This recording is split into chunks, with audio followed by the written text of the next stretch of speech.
It's WFUV and WFUV HD, New York.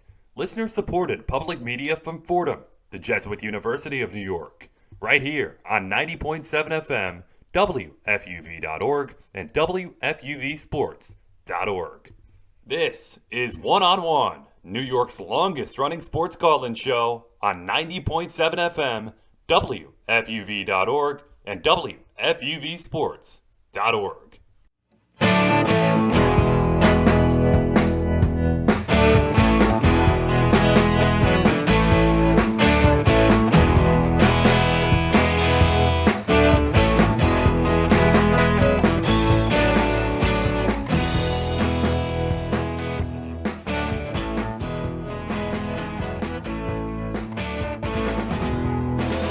How's it going, everybody? This is One on One, coming at you for the next 3 hours on 90.7 FM, Facebook, YouTube, wherever you are, however you might be tuning in. Nick DeLuca, Nick Fata, and our producer, Alex Wolz. Andrew Posadas will be joining us with the headlines in around 40 minutes. Nick, so happy to be with you this afternoon and a lot to get to. How are you? I'm great. Likewise, Nick, I'm excited. My first Saturday show. I'm ready to get going. You know, I was thinking about it as we're getting ready for the show today, and it reminded me actually of something that happened earlier this week. And you deal with your roommates and you're trying to figure stuff out. And on Thursday, we decided, because we were all available, we were going to go out to lunch. And we start planning and we're saying, okay, we're going to go. And then the inevitable question comes, where do you want to go? And now you get a million takes, and I want to go here and not here, but I don't really care, and this is fine, or I don't want to go, whether it be Chipotle or McDonald's or who wants to go where. And I think the worst one is the I don't really care, but then when you make the suggestion, they say no. That's what drives me up a wall. And my one roommate does that all the time. So we're about done with him, about to say, yeah, we don't even, you're just going to eat in the room. So we're done. And it kind of reminded me of really what we're dealing with on the show today, because it's decision time for so many of these teams in these leagues. And it's just an odd time. It's decision-making time for the NFL, teams on quarterbacks, free agents, and how that impacts the draft coming forward in April. NBA teams, potential free agents, buyouts. We're going to get to Blake Griffin and trade acquisitions with the trade deadline coming up in a couple of weeks. Major League Baseball teams evaluating their roster, who fills what role, who makes the team, who is sent down to the minors, who's got options, who doesn't. NCAA tournament selection committee decisions to make on bubble teams and what is going to put each team's best foot forward going forward in the tournament. There's lots to decide in all of these situations, and it's a little more consequential than what's for lunch.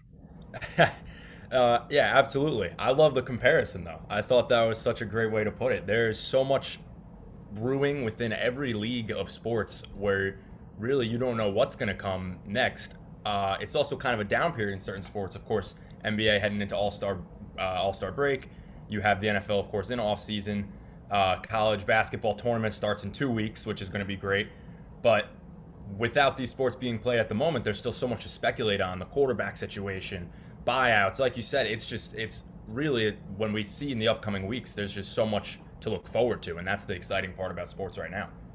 Yeah, it is exciting, and we'll get to all of it in terms of NFL teams and the quarterback situations. Nick, Andrew, and I will play a little later in the show about we're matching quarterbacks with the teams that they will end up with, talk a little NFL draft. We'll get to the NBA midseason awards later in the show, potential free agent trade acquisitions, and looking at the landscape of the NBA going forward, and talk a little Yankees as we wrap things up. But I want to start with the NFL just because it's so interesting to me, because this is such a great time when you look up and down the list of around 10 teams needing quarterbacks and the movement that we've seen over the last couple of years. This was not something in the NFL that we had seen for a long time. Quarterbacks just don't hit the free agent market. They're not available for trade. This stuff on a franchise quarterback level does not happen. And now there are rumors about Deshaun Watson and Russell Wilson and who might be on the move, and potential number 1 pick Trevor Lawrence going to the Jacksonville Jaguars? And is Sam Darnold going to be around for the Jets? We'll talk that later in the hour, and just getting through all of this stuff.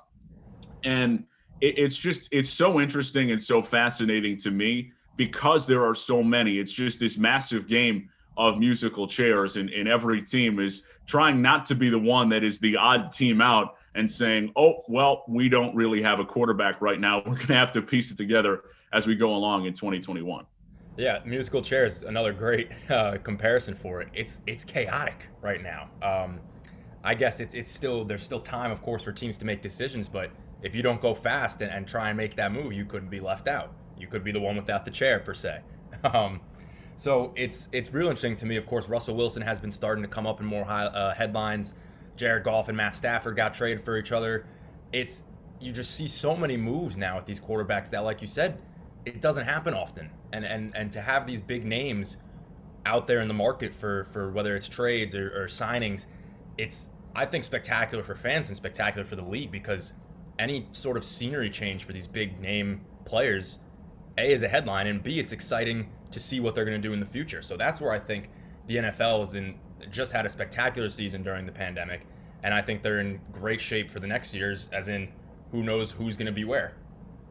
Yeah, it's so much fun to talk about, and it's become a lot more like the NBA and players who have the leverage forcing their way out, and it won't be the same because most players don't have that type of leverage, that type of guarantee, that type of mattering to a team. If you're a safety, if you're a linebacker, well, you're expendable. They can find someone else. They can draft someone else. They don't have to pay you. But when you're a quarterback, it's been tried and proven that you need a quarterback to succeed in the NFL. And these guys have the ability to say, no, you're going to have to listen to what I have to say. And you're going to have to get me better protection in the case of Russell Wilson or Deshaun Watson. I'm going to hold your organization hostage because you know that you need me playing at an elite level for you to be successful. And also, if I'm unwilling to play on your team, that, well, you're going to get a lot back for me, and teams are going to be interested, and it might be worthwhile to do that. So it's just really a fascinating time in the NFL, and just the market shift from a few years ago where the landscape absolutely barren on quarterbacks and movement in free agency and trade in the offseason. And now we got Goff, as you mentioned, traded for Stafford, and Wilson and Watson and Darnold and all these names that may be on the move as we continue along in this NFL offseason. I want to get to a little NBA too, because, well, Knicks over 500 at the All-Star break. And I don't know that that's something that a lot of people saw coming. It's certainly not something that I had anticipated as we looked up and down the schedule to begin the NBA season. But Tom Thibodeau, Julius Randle, the big players there, and the Knicks look like they have a reasonable expectation at the 5 seed right now of being a team that'll be in the playoffs at the end of the season, dare I say. I don't think you could find a single person who expected the Knicks to be playing like they have through the first half. And if someone did say they expected this, I would say they're lying. Just so much misery has been put out on the court the past 4 or 5 years with the New York Knicks, where now this year is just so fresh and exciting. Whether you're a fan of the Knicks or not, I think when certain teams are just playing high-level quality basketball, it makes the league better, and I see the Knicks as a primary candidate for that description, if you will. And I think the Knicks playing at this level, whether it's Randall being an all-star, quickly playing well as a rookie, RJ Barrett having a nice season, and then you just have these guys pitching in as just a well-oiled machine, a cohesive unit, and Tom Thibodeau, of course, the new coach, bringing it all together. It's just something that, as a Knicks fan, you have not seen since the Carmelo Anthony days when he was the scoring champ. So it's just such a breath of fresh air. I think any New York basketball fan, frankly, is happy to just see 2 teams in New York playing high-quality basketball, which has not been the case for many years now. It's just spectacular for the league. Yeah, it was outstanding. I had the opportunity to go cover the Knicks on Thursday night and have been to Madison Square Garden a couple of times this year. And the energy that even 2,000 fans brought to that building was really impressive. And it was so much better, I will tell you, even with those 2,000 fans, than it being an empty building. And they have a lot to be excited about because the Knicks, you feel like, are headed in the right direction. And it's something that hasn't been there for them in a very long time. But this is a group that cares about one another, that works really hard, and it's from the top down. It's Leon Rose and Tom Thibodeau and the players being receptive to the message that is being given to them and saying, we're going to go out, we're going to work hard, and we may not be necessarily the most talented team in the NBA, but we're going to make everyone earn it against us. We're not going to give games away. We're going to do the little things right, and we're going to put ourselves in a position playing good defense to give ourselves a chance night in and night out. And that's exactly what they've done. It's been impressive to watch. And we're going to get to the NBA midseason awards later in the show.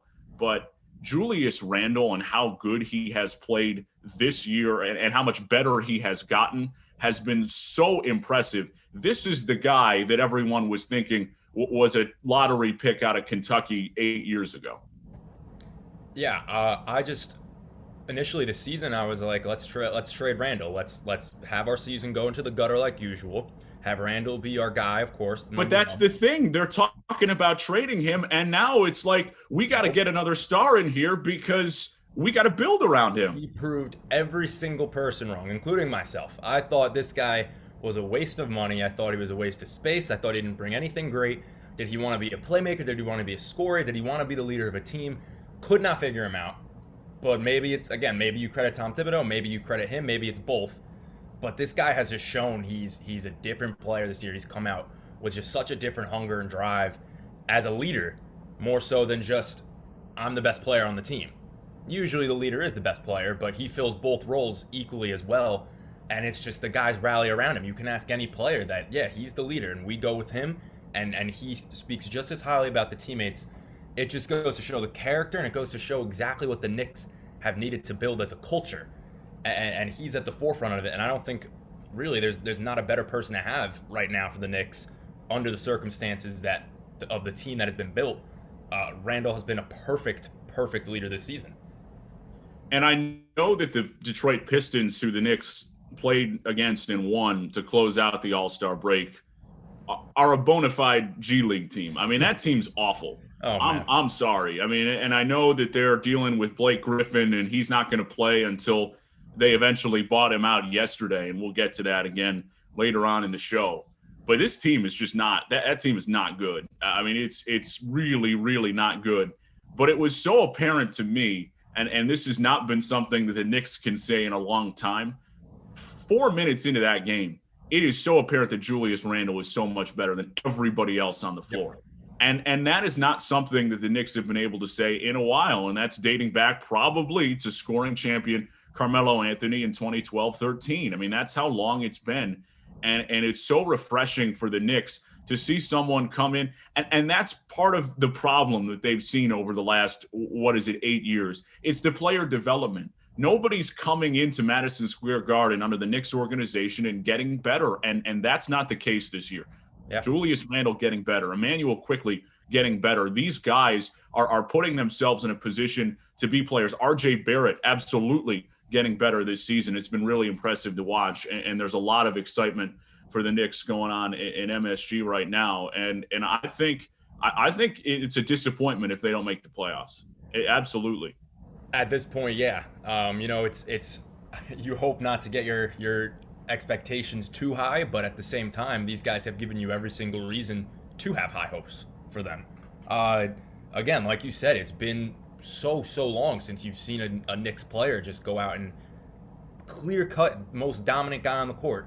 Of course, the Pistons are a scrub team, but still, the past teams of the Knicks would have to fight those guys till the end to be able to maybe pull out a win. Now, I see the Knicks playing the Pistons, and I don't think it's really much of a competition, which you have not been able to say for the New York Knicks in 7-8 years. So it's just spectacular to see the culture, the talent, everything's finally coming together for this team. Nowhere near a championship team, of course, but that's not even what you need to ask for. You just want to ask for competitive basketball, hard work, team chemistry, and that's exactly what the Knicks are given this year. The Knicks are back. Julius Randle, Obi Toppin, RJ Barrett representing them on All-Star Weekend. NBA teams trying to figure out this buyout and trade market decision time. For teams in the NFL, Major League Baseball, we'll talk spring training later on in the show. And the phone lines are open on quarterback Sam Darnold. Is it time to move on from the former third overall pick or the Jets making a big mistake? It's coming up next right here on One on One.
Has a brand new YouTube channel. Subscribe to WFUV Sports to catch our simulcast Saturday nights and get notifications so you never miss another show.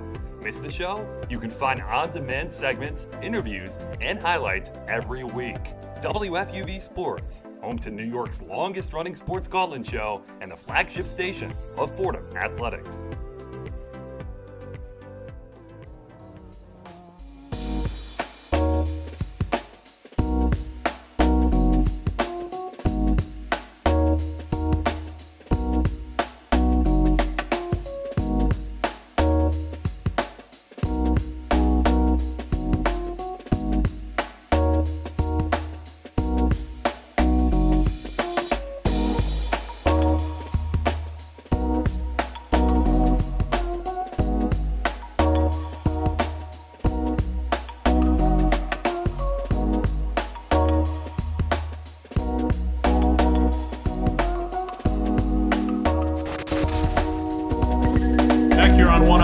New York's longest running sports call-in show with you up until 2 a.m. on this Saturday night into Sunday morning. Nick Fata, Nick DeLuca here with you. Nick, let's get into the Jets a little bit and an evolving quarterback situation as it pertains to the front office and Joe Douglas and their quarterback Sam Darnold. Douglas said to reporters Wednesday, as it pertains to Sam, we think Sam is a dynamic player in this league with unbelievable talent. He really has a chance to hit his outstanding potential moving forward. But if calls are made, I will answer them. Adam Schefter, of course, reporting that they have received calls from interested teams, and it would stand to reason in this market shift from we're not going to take calls on Sam Darnold to the phone lines are open, that the Jets are thinking about it. And when you're thinking about it, you've really already made your decision, and it seems that the time has run out for Sam Darnold with the Jets, as far as I'm concerned, in reading the situation. Yeah, I think it's kind of unfortunate. You know, I've always thought Darnold is a great quarterback who's just been really, really unlucky in his career so far, whether it be with injuries, the talent of his team, the coaching, and I think people forget that he's 23 years old, only 23 as a quarterback. He's got at least another 10 to 15 years of his career where he could still be productive. I think he's got tremendous potential still, but with the Jets, I just don't think that's the case anymore. You know, it's a sad thing to see, I think, considering he was supposed to be drafted as, you know, your guy as a Jets fan. But it is time to move on. I think it's just proven that it has not worked. Nothing's really changed since he was drafted. The Jets have not been a great team since he came, and that's the bottom line. If it's a certain amount of time or seasons in the NFL's case of failure or lack of production, means it's time to move on, and that's the case for Sam Darnold. Yeah, I'm out on Sam Darnold, and I thought it was interesting that you called him a great quarterback because I got to tell you, I'm inclined to disagree based upon what I've seen on film over the last couple of years. And he does some things well. I won't disagree with that, but and I've said this a few times, there's nothing that he does that is spectacular. When you look at some of the great quarterbacks in this league, and that be Lamar Jackson with the mobility like we've never seen before at the position, or Patrick Mahomes in the ability to read defenses and make off-schedule throws and do what he does in Kansas City, and Aaron Rodgers with the accuracy and the quick release, and Josh Allen with the arm strength and what he's done with his mobility at his size. To me, there's just not any of that for Sam Darnold, and that to me is the concerning thing. He's not necessarily disproven that he can't be a good quarterback in this league. What I think he has shown is that his ceiling is not great. And he's just not going to be great at the position. And I think you need great at the position to be competitive consistently. And I may get some blowback for saying this, but to me, he's a more gifted Alex Smith. That's the comparison that I make. And I know that that's perhaps going to be not right for a lot of people, and maybe no, Sam, and he's not been given the fairest shake, but he's got better arm strength than Alex Smith. Mobility is better, but he's someone who can come in and when everything is right around him, can be successful to the level that Alex Smith was successful pre-injury in Kansas City, or even in San Francisco when they were able to make a Super Bowl. And yes, Colin Kaepernick took over at that time way back when. But I think it would have been reasonable. Alex Smith got them the year before to an NFC championship game. So it's not to say that Sam Darnold couldn't be successful. But I don't see it. I have to tell you, in some of the games that he's played, and perhaps you watch him with a closer eye in certain games than others, and that's what has really made the difference for me. But ever since the last 4 games of his rookie year where you see some promise, I got to tell you, and I know there's been injuries, mononucleosis, and coaching that hasn't been great. But, you know, Deshaun Watson won 4 games with as bad a situation as they were in. And, you know, Aaron Rodgers has not lost fewer than 6 games, has not won fewer than 6 games, rather, in his career. And to go 2-14 with a quarterback, I know their roster wasn't good. I know they had a lot of issues, but Denzel Mims, Brashad Perriman, not on the field all the time. Are they the worst weapons you've ever seen? I mean, I know that the offensive line wasn't good, but it's just, you got to win more than 2 games if you're going to sell me on, oh, this is a guy we're going to move forward with. There's a lot of losing with the Jets. I'm not saying it's all Sam Darnold's fault, but he's been there too. And I think he shows you that this is a guy who needs a better situation. And with him taking himself out of the great conversation, I would tell you it's time to move on. Absolutely. And, you know, a quarterback is the leader of the team, regardless of how good they are, in my opinion. They're the commander of the offense. You know, they go out and they got to get it done. Darnold obviously has not been great at that since he's come into the league. But the comparison I want to draw is if you look at his draft class and how many quarterbacks, frankly, good quarterbacks at this point that we've seen come out of that draft class, you could argue Darnold, out of the starters, Darnold might be the worst. Baker Mayfield has been playing well, led the Browns to the playoffs this year, of course. Josh Allen clearly has been playing MVP level football. Even Lamar Jackson drafted late, but no one saw that coming. But with Darnold, it seems like you could argue, oh, did the Jets make a mistake? And that's not the real point of this now. It's just really the fact that you've seen these guys who maybe you could argue, yeah, Baker and Allen in their first seasons were not spectacular quarterbacks, but they've shown the most growth. Same thing with Lamar, of course, but they've shown growth and progression. Sure, their teams have as well, whereas the Jets haven't. But why have the teams shown growth? Because the leader's shown growth. You know, you could argue it all day, but I really think with Darnold, it's, of course, blame the Jets. The Jets have been one of the most atrocious franchises in all of sports in the past 4 or 5 years. But Darnold you can throw a lot of that blame on him because as a new face of the franchise, you're supposed to try and turn things around. And the progress of that is minimal to none. I think with what you could say are highlights of Darnold's career, I'm not really sure.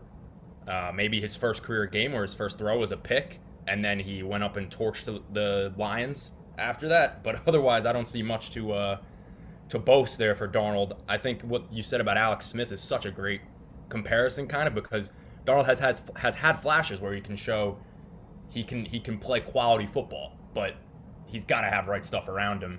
That's where I've always kind of felt bad for criticizing him, because I don't think he's really been given a never really a great football team, but that doesn't mean that he can't play better than he has.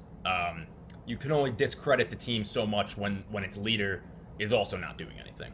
The O-line, of course, terrible. He's had to scramble for his life on more than a few plays. But other than that, you got to try and figure something out. You put him in a different system, maybe he's got potential. Again, he's 23 years old. That's, I think, his biggest upside here as a trade piece. But besides that, really, there's not much, I guess, star power, superstar potential.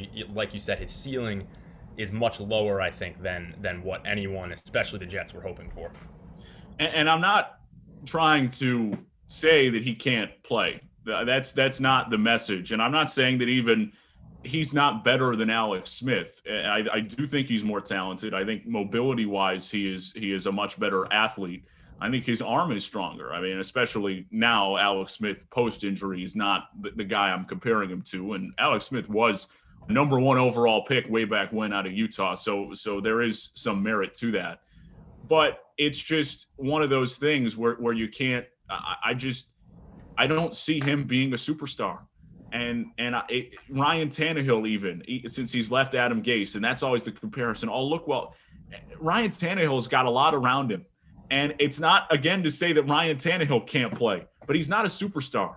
And I think that that's what you need when you're drafting number 2 overall. And we'll get to that draft selection and decision in a moment. But you've got an opportunity to grab someone at number 2 overall that could be that superstar. I mean, if you keep doing it, eventually you're going to hit. And I know that's not probably what Jets fans want to hear. And it's probably something like, well, there's a risk involved. Yes, there is. But when you hit and when you get the reward of the Patrick Mahomes, of the Josh Allen, of the Aaron Rodgers, of those guys, of the Russell Wilsons, you are in such a great position to compete for a long time. And that's, to me, what the Jets need to be after. It's not just, in the short term, can we get a bunch of draft picks for the number 2 overall pick and try and put together a serviceable 10-6 team around Sam Darnold. We'll make the first round of the playoffs and we'll hang a banner at MetLife. No, this is not a team that has been to the Super Bowl since Joe Namath. So figure it out. Put yourself in that position. That's what Robert Saleh's coming in here to do. He's not saying, all right, well, I hope we go 10-6 while I'm here. Todd Bowles did that. So it's not about, we're going to put ourselves in a position to just make the playoffs. This is about setting yourself up with a new head coach for sustained success. And that, to me, is the biggest thing. Sam Darnold is not going to put them in a position to do that. And when you look at things logistically, 5th-year option pays him in excess of $20 million next year with a reduced salary cap.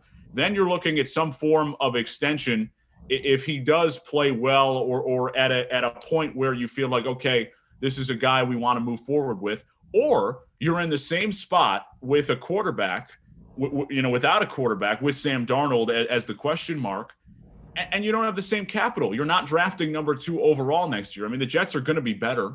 I don't expect them to be drafting number 2. So to me, it's just with the way things fit and the timing of it and having the number 2 overall pick, it's just, to me, it's an unfortunate set of circumstances for Sam. It's not been fair to him. They have not done right by Sam Darnold at any point or by any stretch of the imagination. At the same time, the NFL is not about being fair to players. The Jets organization cannot sit up there and be like, we need to be fair to Sam Darnold. No, the Jets need to do what is in the best interest of the Jets organization. That's moving on. That's not, let's see if we can be fair to Sam Darnold. Well, we haven't put enough around him. And to me, I think Joe Douglas gets that. I feel like the Jets are headed in the right direction under his leadership. At the same time, they're going to have to find a quarterback. But I'm out on Sam Darnold, and that's just where I'm at. Yeah, the time for being fair is completely over. There's no other way around it. Again, yeah, Darnold did not have a fair time in New York, but like you said, that's not what it's about. I really think the Jets also, I don't even know, obviously you can't say they should have tanked for the first pick, but by not having that first pick, I think you can say they should have tanked because they should have. Yeah, I mean, again, absolutely. Raise the banner that you beat the Rams. Everyone's thrilled. It's just. I think Jets fans would have been happier going 0-16, and they'd have Trevor Lawrence, and this would not be a discussion. Well, the best part, I know so many Jets fans were excited after that first win, just hallelujah. But then when they realized, bumps us out of that Trevor Lawrence lottery pick. I mean, I don't know what was the term I'm looking for. Anyway, Sweepstakes. Thank you. It's just I almost had to laugh at it. I was like, it was horrible. I don't want to say on the franchise's part because again, you don't want to say you should have tanked, but they should have tanked. That Trevor Lawrence pick is what is the Patrick Mahomes, the Aaron Rodgers, the Russell Wilson. That's what he's supposed to be. And now they don't even get a chance at that because if the Jaguars don't draft him, they're in desperate need of a quarterback. Then who knows what's going on down there? But Trevor Lawrence is not going to be on the board for these guys in basically every scenario. So, of course, there are still many quarterbacks, and like you said, we'll get to that. But I just don't know really. I would almost. I really don't know what the Jets should do because they're just such a unique team now, going in such a unique direction. I think they're going in the right direction, but the way to do that is get rid of Darnold. Whether they trade him for another quarterback, trade him for picks, and then take a quarterback in the draft. There's just so many options, and I just hope, I honestly hope just for the sake of that team that they can finally figure it out because I think their last playoff berth was in 2010 or 2011 maybe, and that's the longest drought in the NFL. And again, they're not going to get there this year unless a miracle happens. But just like we said with the Knicks, you got to just try and start somewhere, build a culture up, and hope for the best. And it's just not working with Darnold, and I'm hoping that they can find something just for the sake of again, New York sports. Yeah, I do want to get to the number 2 overall pick a little bit here, and in particular, just whether it's smart to hang on to this.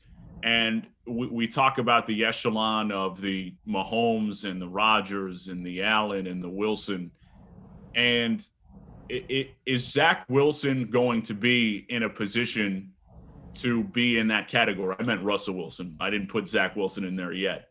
But is that a guy at number 2 overall who some people, I saw Chris Sims of NBC Sports, said that he likes Zach Wilson over Trevor Lawrence. So there are some people who think that Zach Wilson might even be better than Trevor Lawrence. And I know that we'll again get to this later in the show, but I don't know how you can justify passing on someone who is that talented with that potential and who you haven't figured out yet and who you can start from scratch with on the rookie contract in terms of timing, but also being able to come in with a fresh start into a presumably better culture than what Adam Gase left behind with some of the retreads and the players that will carry over from that regime. And it just seems to me like the Jets being in the position of drafting number 2 overall, reports about Joe Douglas being intrigued by Zach Wilson out of BYU and doing the necessary research. And of course, he's going to do that as a general manager. But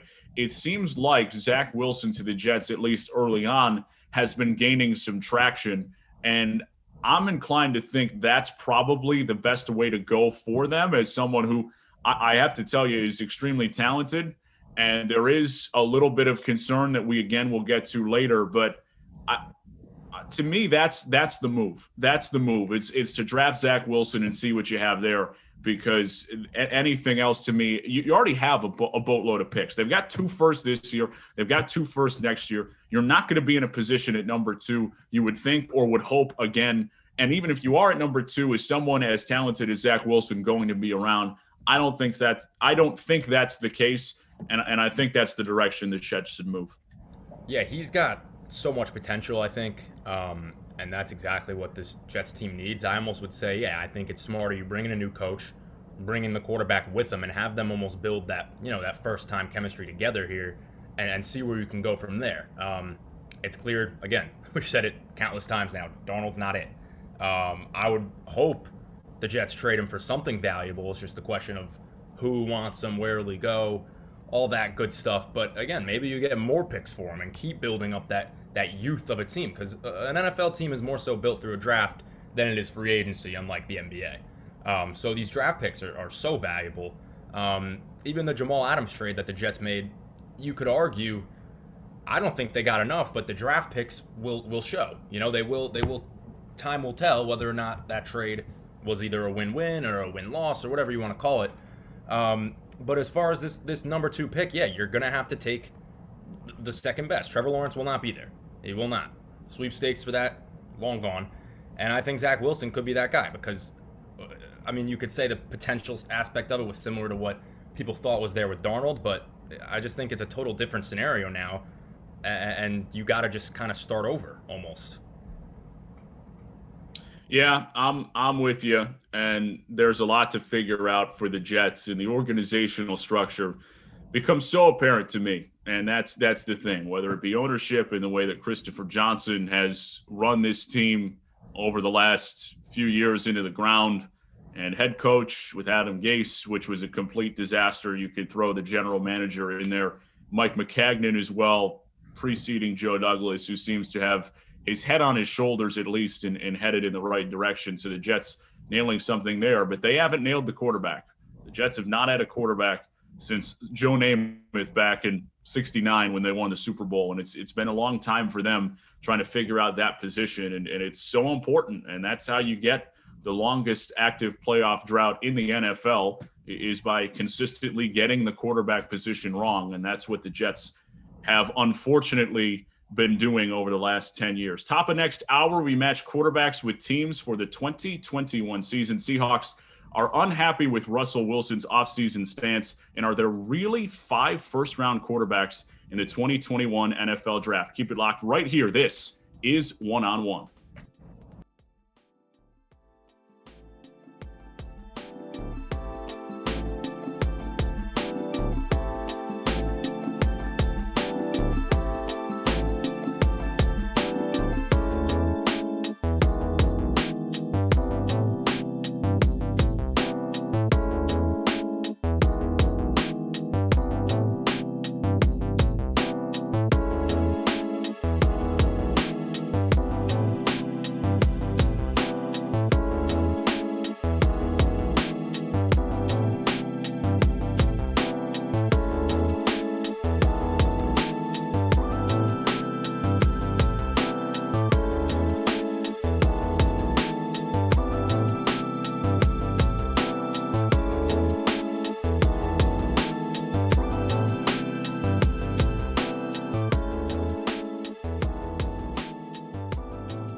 Be sure to follow WFUV Sports on all of our social media platforms. At WFUV Sports on Twitter, at WFUV_sports on Instagram, and WFUV Sports on Facebook and YouTube. WFUV Sports, home to New York's longest-running sports call-in show and the flagship station of Fordham Athletics.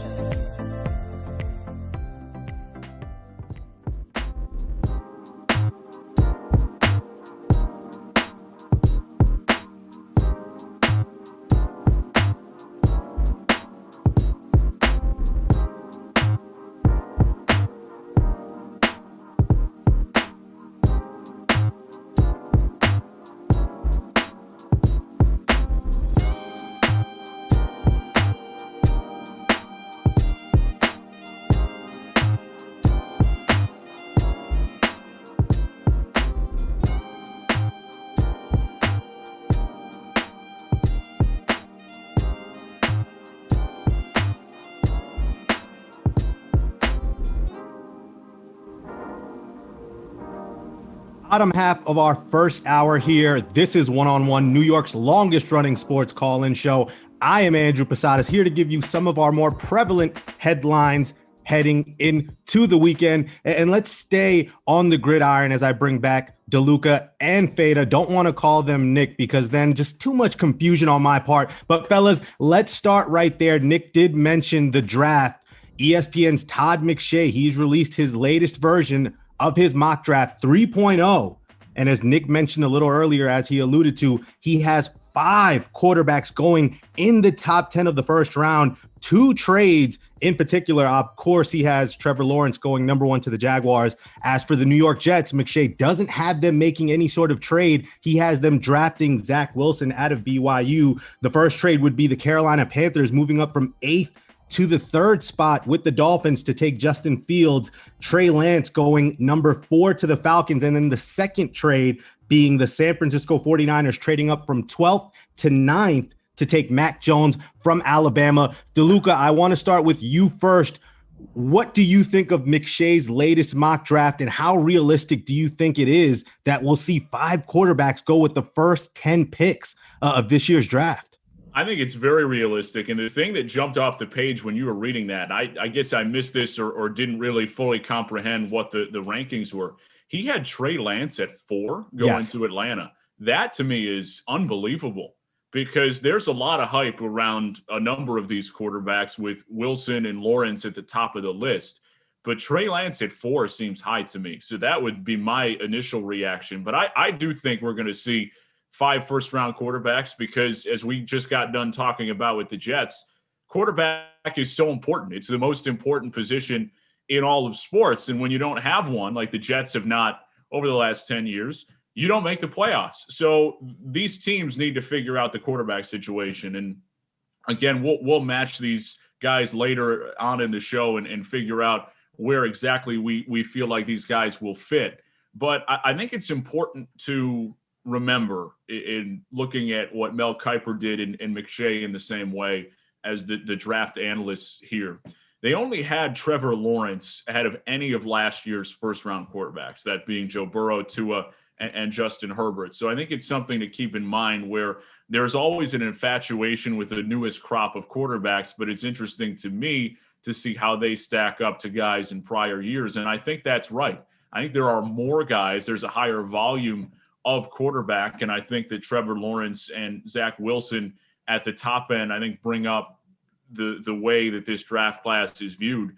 But I'm not sure. There are question marks with everybody, as there always are. I mean, there are question marks with Trevor Lawrence, even though he seems to be the surefire number 1 overall pick. There are some detractors from him in various outlets of the media, but I think it's right. You see how important the position is. And I would be very surprised if 5 don't go, just because teams need quarterbacks. And we're again going to read off the names of the teams, and it's 12 who can justify making moves at the quarterback position. And those guys, if they're coming from free agency, fine, but there'll be 5 available. There'll be 5 taken in the first round. I just absolutely love that idea. The fact that there are so many teams who have holes or question marks at QB that can be answered simply through the draft before even having to mix around with trades, any crazy madness like that.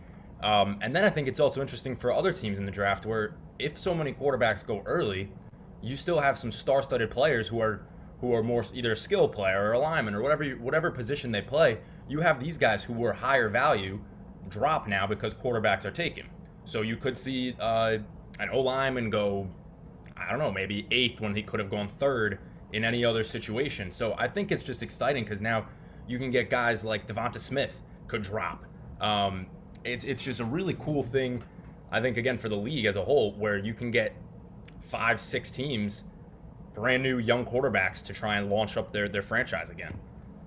Yeah, it's crazy, guys, because when we think about it, from what we've heard from people like ESPN's Adam Schefter, there may be 18 different teams that will go into next season with a starting quarterback. And considering that free agency does come before the draft, you got to wonder, DeLuca, with a team like the Niners, they've said they're committed to Jimmy G, but McShay has them taking Mac Jones. Now, the Niners will have some time. Some of these teams will have a month or so to wonder, do we want to go into free agency and grab a Dak Prescott? Do we want to try and pry away a Russell Wilson from Seattle? But for a team like the Niners, I would think with all the injuries they had, that's a team that could be right back in the playoff hunt. So to take Mac Jones, I don't know. I think for teams like the Panthers, it might behoove them to start and rebuild with someone new. But if you're a team like the Niners and you feel like if you weren't injured, you might be in the playoffs last year, it's hard for me to believe that you're going to move up and mortgage some of your future for a rookie quarterback.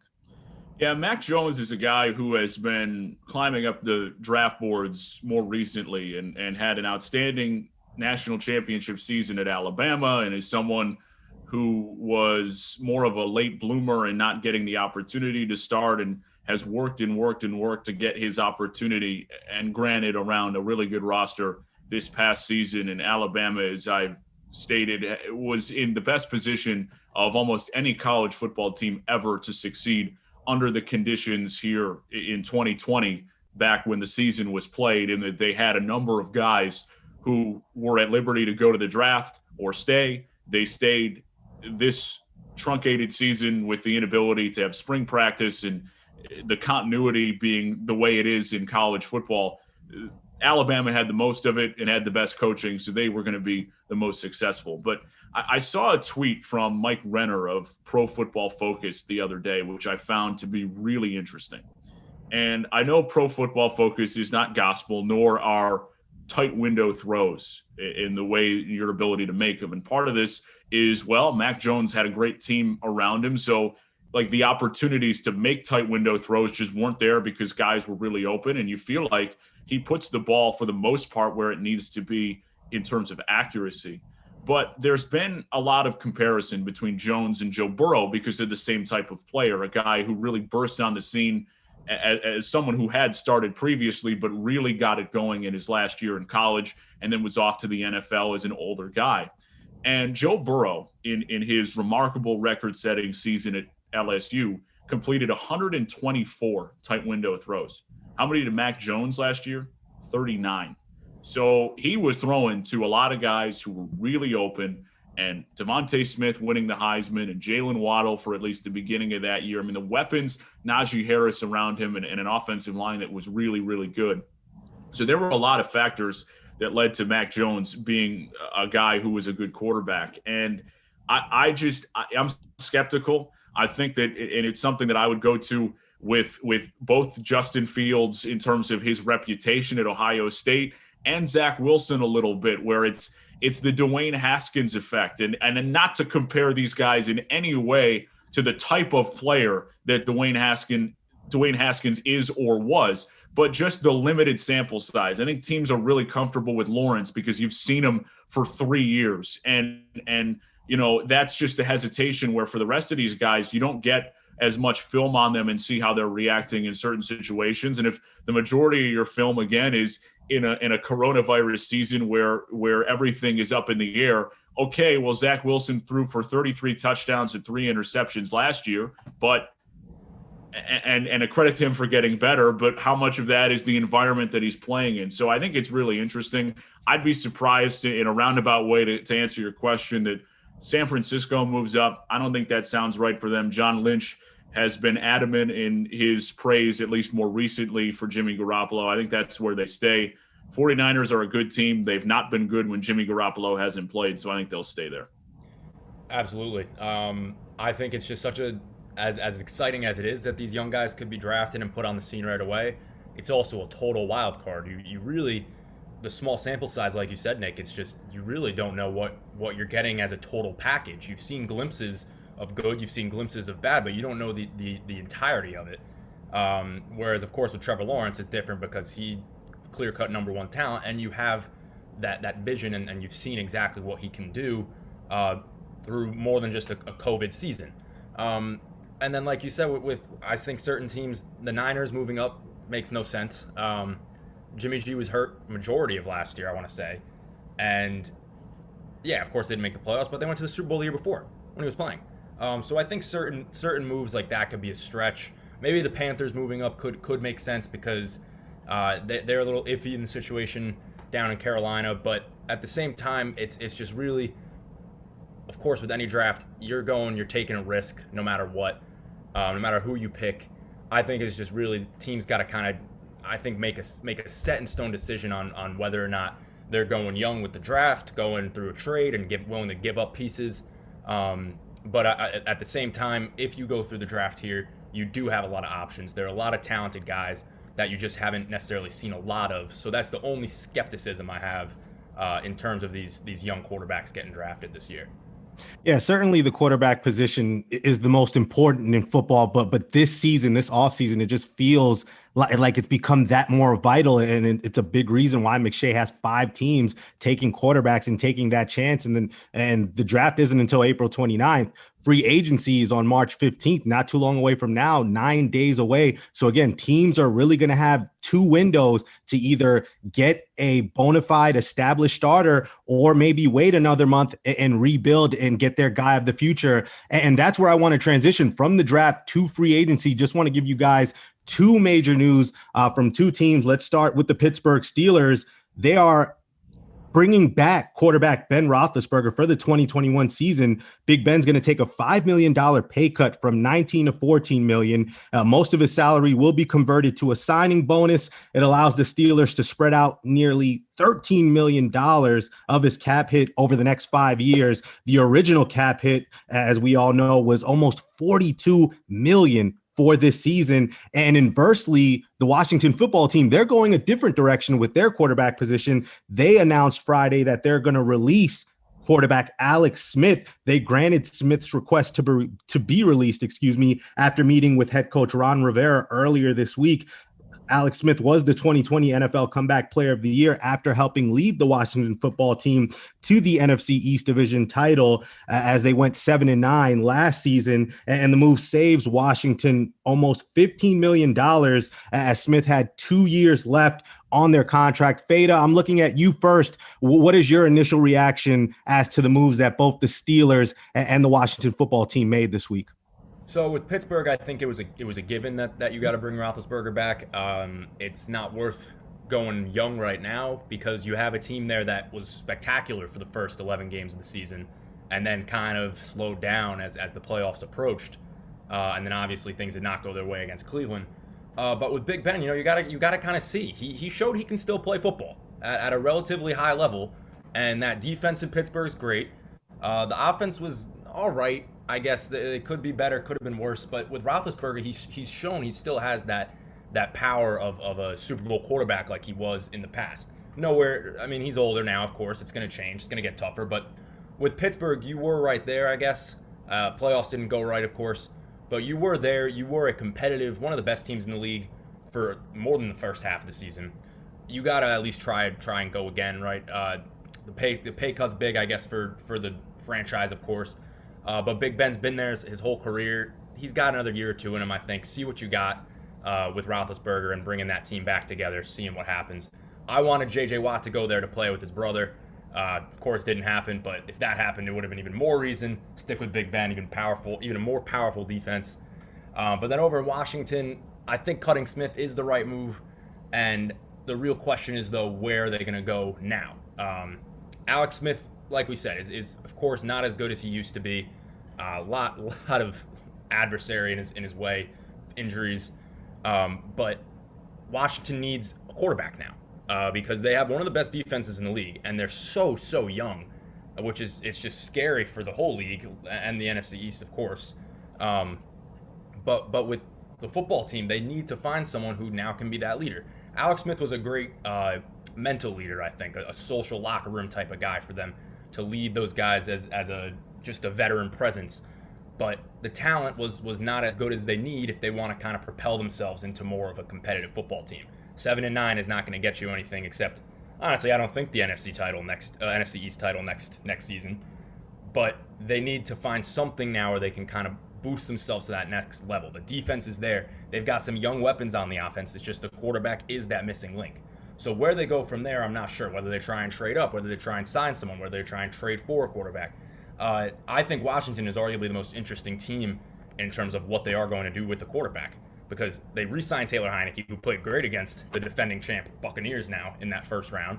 but I don't see him as your guy. I don't think really any football fan does. So the real question is he going to start while you try and figure something out, or is he going to be the backup as he should be? It's just where do you go from there? They almost have they're at a fork in the road, and they've got three paths to go to almost. And whether or not they trade for a star, trade for a pick, or draft someone, try and trade up in the draft. I guess that's kind of the same as the second option. But there's just a lot there the football team can do. I think it's, again, arguably the most interesting quarterback situation in all of football because of that defense, because of the weapons. They're a scarier team than I think a lot of football fans realized once they got to the playoffs. And, of course, that defense leads the way. You pair a quarterback in there now, and that football team could be a really good squad. I think the Steelers situation, to get back to that before we go back to Washington, is very interesting. And I think sometimes we read into these quarterback situations a little too far in that it's, oh, well, this team is doing this because they want to do it, as opposed to the circumstances that surround the situation have really forced their hand. And Steelers general manager Kevin Colbert came out, I think it was a couple weeks ago, and really wasn't committal to Ben Roethlisberger. And I think anybody who's watched the Steelers over the last year has said, this is not a guy who gives them an opportunity to win a championship. And Ben Roethlisberger's time in the NFL, he could be serviceable if you put together an all-time team. I mean, if he went down to Tampa Bay, could they win? Probably, maybe. I mean, but you need that type of team, and Pittsburgh certainly does not have that good of a roster. But at the same time, he was owed $44 million or something on that order, and they were able to negotiate him down and restructure a contract. But unless Big Ben was going to retire, the dude's not going to walk away from all of that money, so he's going to be there. In this salary cap situation, I believe that Pittsburgh is just over $5 million in cap space going forward, with guys to re-sign and figuring it out. Everybody's in a tough spot financially right now just because of the nature of the way the salary cap is shaken out. Pittsburgh didn't have a choice. I think if Pittsburgh had an opportunity, they would move off of Big Ben in a second. I know he's a legend. I know that he has meant a lot to that organization, but the arm strength isn't there. The ability to throw the football down the field is not there anymore. The mobility is significantly reduced. And I don't want to go as far as maybe some others have said about the questionable work ethic, but I will say that he is probably not working as hard as a Tom Brady or as an Aaron Rodgers. I don't get that sense from him. So when you factor all of that in, I think in a perfect world, Pittsburgh would say, yeah, we'd love to go somewhere else. We'd love to bring in Sam Darnold. We'd love to go and make a move for one of these quarterbacks, make a push for Deshaun Watson.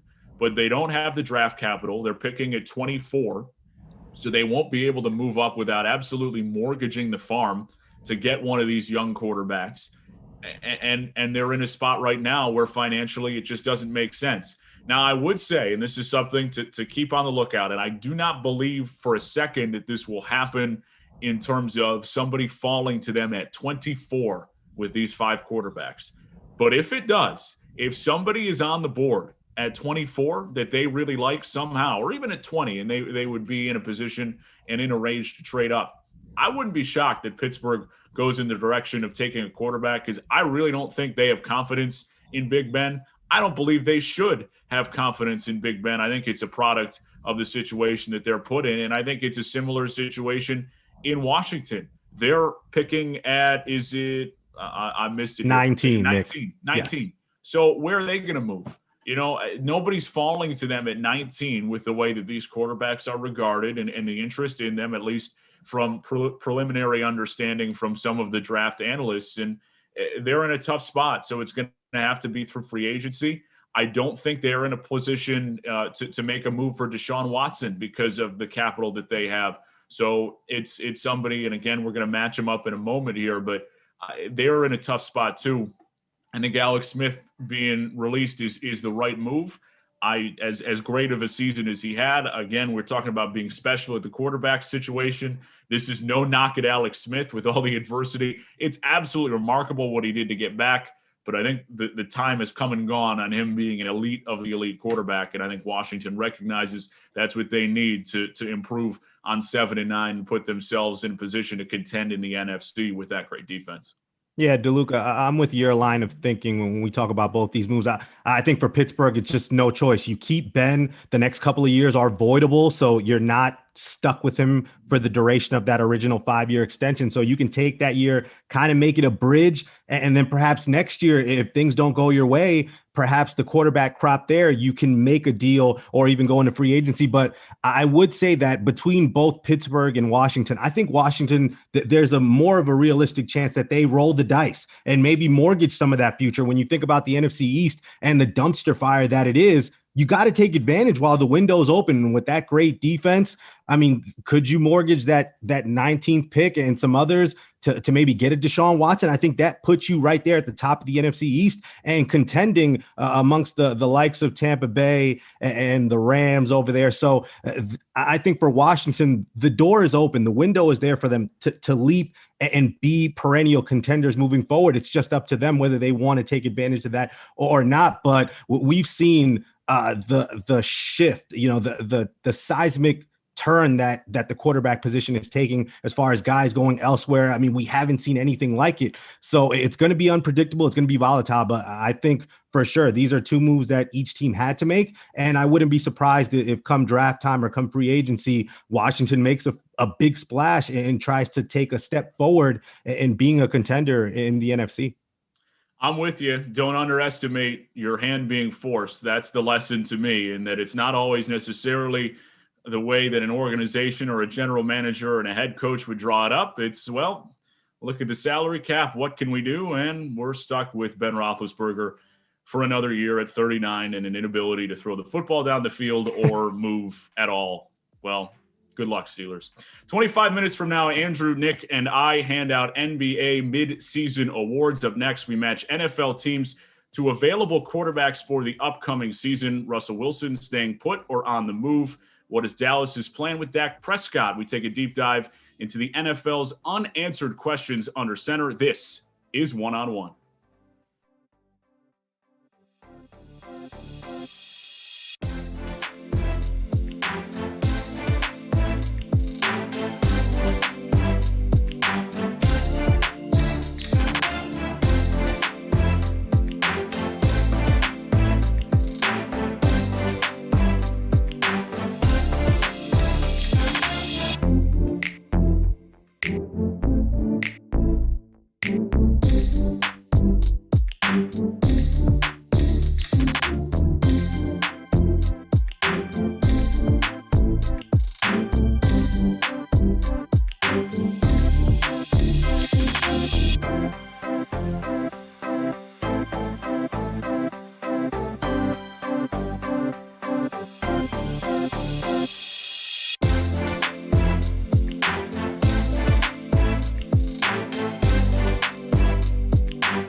WFUV is a flagship station of Fordham Athletics. Keep it locked right here on 90.7 FM, WFUV.org, and WFUVsports.org to catch every Fordham basketball game this year. We'll take you through an extraordinary season with live play-by-play and in-depth pregame and postgame analysis. WFUV Sports, home to New York's longest-running sports call-in show and the flagship station of Fordham Athletics.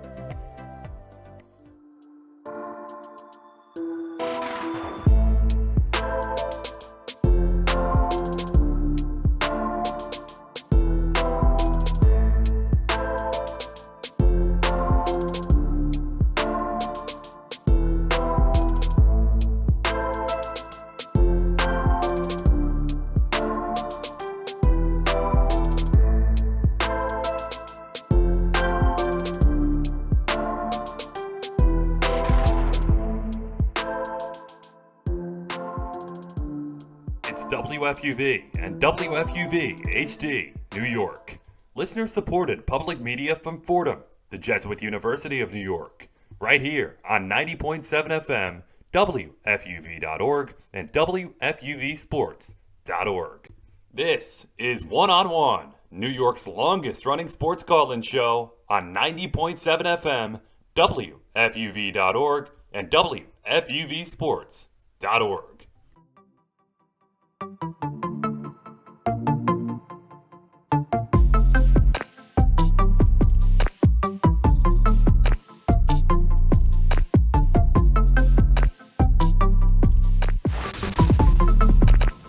Top of second hour here on One, New York's longest running sports call-in show. Nick DeLuca, Nick Fata, Andrew Posadas with our headlines. Alex Woles, our producer this evening, Sunday morning, I should say.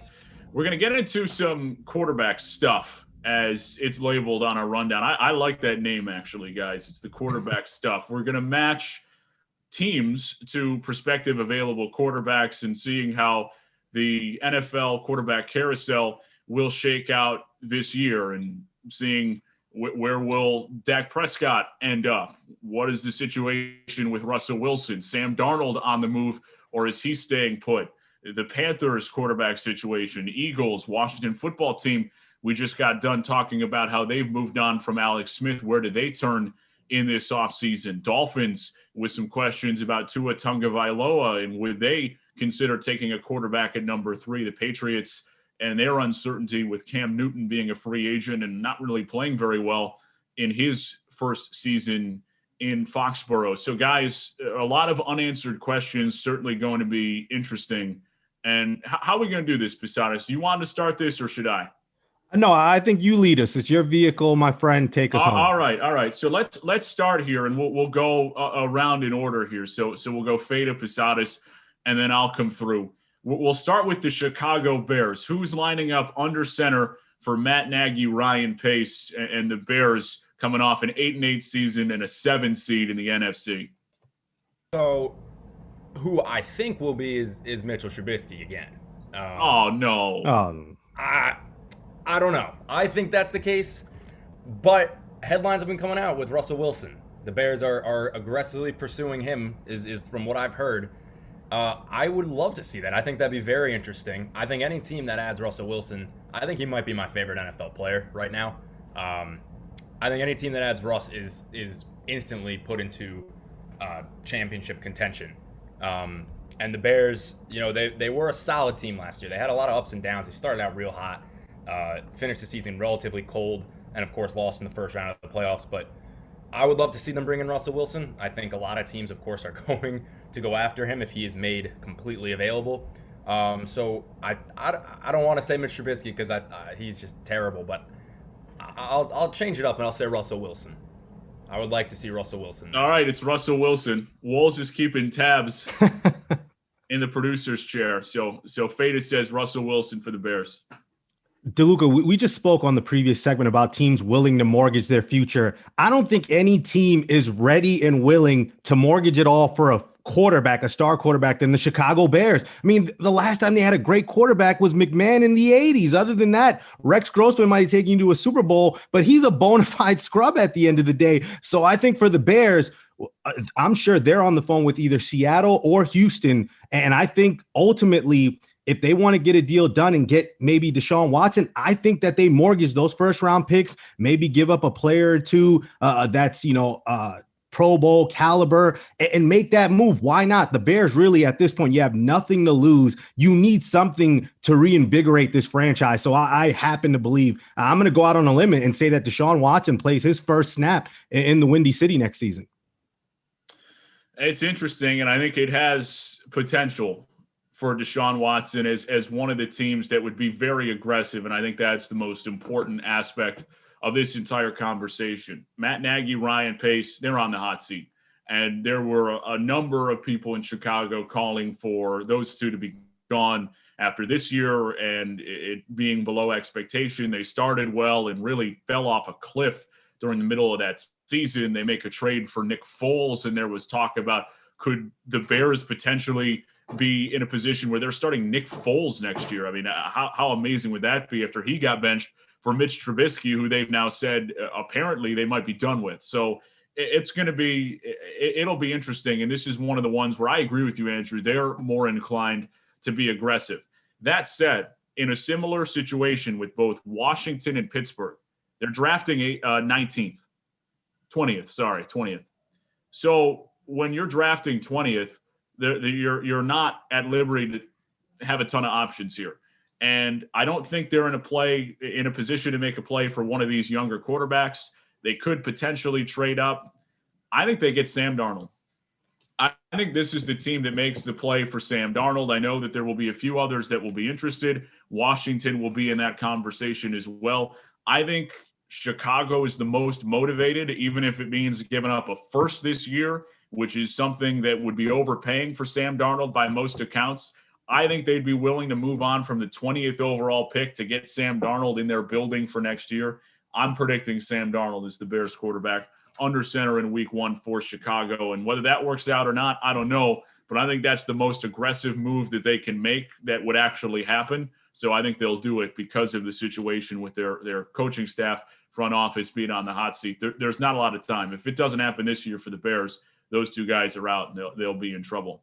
On to America's team, I guess. They weren't very good this year, the Dallas Cowboys. And, of course, the question marks surrounding Dak Prescott with the franchise tag, Jerry Jones, and the two sides just not particularly close on an extension and trying to figure out exactly what's going to happen. And, we're going to extend Zeke Elliott before you and figure out all this stuff. And Dak Prescott apparently wanting right behind Patrick Mahomes' money, which is, I mean, good for you, Dak. Get as much as you can get, but you're not right behind Patrick Mahomes in the quarterback pecking order in the NFL. Always the potential for a move of a franchise tag and a trade, or I suppose they could let him walk, although I don't suspect that will happen. You'd have to think that Dak will play under a $37 million franchise tag. Fata, Posadas, who's the quarterback for the Cowboys next year? I'm going to say it's Dak Prescott. It could be a long, really annoying journey for him to kind of reunite with Dallas on both ends, the front office and his. But I don't see them having a better alternative. I think Dak is a good quarterback. He's a good quarterback. He's proven that. I don't think he's been as good as his first year when he replaced Romo. But he's a good quarterback. I personally think he didn't get hurt. The Cowboys win the division easily last year. I think he should be back there. I think he deserves it. The injury was so unfortunate, especially because he was hoping to have that prove-it season where he can earn the money. So really the only conflict here is going to be the negotiation side of it. I think it'll get worked out one way or the other, but I don't see it really any other way that the Cowboys go besides bringing Prescott back. No, I mean, I think it's irreparable at this point. Dak is expecting a certain figure, and he saw other guys get paid when you talk about Goff getting that big money, Wentz, and it's just really him looking at the Cowboys and saying, all right, it's my time. I've won a couple, NFC East divisions. I've played well. He hasn't been awful. I mean, he has been serviceable. He's given them ample contributions, and he just wants to get paid. And I think it's just the quarterback market at the end of the day. It's going to inflate. So you got to take advantage when you can. And for Dak, he feels like he's worth 40 plus million. Now, I don't think Jerry and Stephen Jones will pay him that. So I think worst case scenario, they'll franchise him this season and he'll go on to become an unrestricted free agent next season. But I think, you mentioned Sam Darnold, DeLuca, and I think the Cowboys, if I'm Steven and Jerry Jones, I'm giving Joe Douglas a call because I think I can get Darnold for a nice little discount if I don't want to give Dak any of that. And if this offensive line comes back healthy with the weapons that they have, I think for Sam Darnold, this is a spot where you can kind of just revitalize your career and show everyone why the likes of McShay and Mel Kiper Jr. and Orlovsky, all these other guys are so high on him. I think Sam Darnold could really find himself in a great position if he can get to Dallas. That's interesting. I think that'd be a heck of a situation for Sam Darnold in trying to figure out America's team coming from the Jets. But I think it's Dak Prescott too, at least for this year. And going forward, that may not be the case because as an unrestricted free agent, he'll force their hand and someone will pay Dak Prescott big money and we'll see who it would be. That remains to be seen. But I don't see the Cowboys moving off of Dak for this season unless, and perhaps I'm giving it away, but Russell Wilson is able to engineer a trade to Dallas. And I don't expect that will happen. I don't think Russ will be in a Cowboys uniform this year. So by virtue of that, I think it's Dak who's under center for the Cowboys, as messy as this situation has proven to be. Just got done talking about Russell Wilson, so let's go Seattle Seahawks. Russ voicing his displeasure over the hits and the lack of input in the Seattle organization over the last couple of weeks. And this dating back, of course, to last year, where he went into a coach's office, said, here are my suggestions for fixing our offense, and was dismissed and said, no, we think we can figure it out without you. Russ, of course, upset with the number of hits that he's taken over the past 9 years as the quarterback of Seattle. Seahawks have not been able to replicate the same success that they had early on in his career. He has as many playoff wins since 2018 as Blake Bortles. So that's not what Seattle was looking for, but an interesting situation that could go one of two ways. And he hasn't put his foot down yet and been as definitive as a Deshaun Watson, but I suppose he could get there. Who's playing quarterback for Seattle? So this is really tough for me because I do think Russ will be gone. I just think that the frustration is going to continue to grow. And rightfully so, in my opinion. I think he deserves to be, he has all the reasons to be frustrated, and he deserves a change. The question is, if he's traded, what will they receive back? I would imagine some draft a lot, pick, right? Yeah. Yes.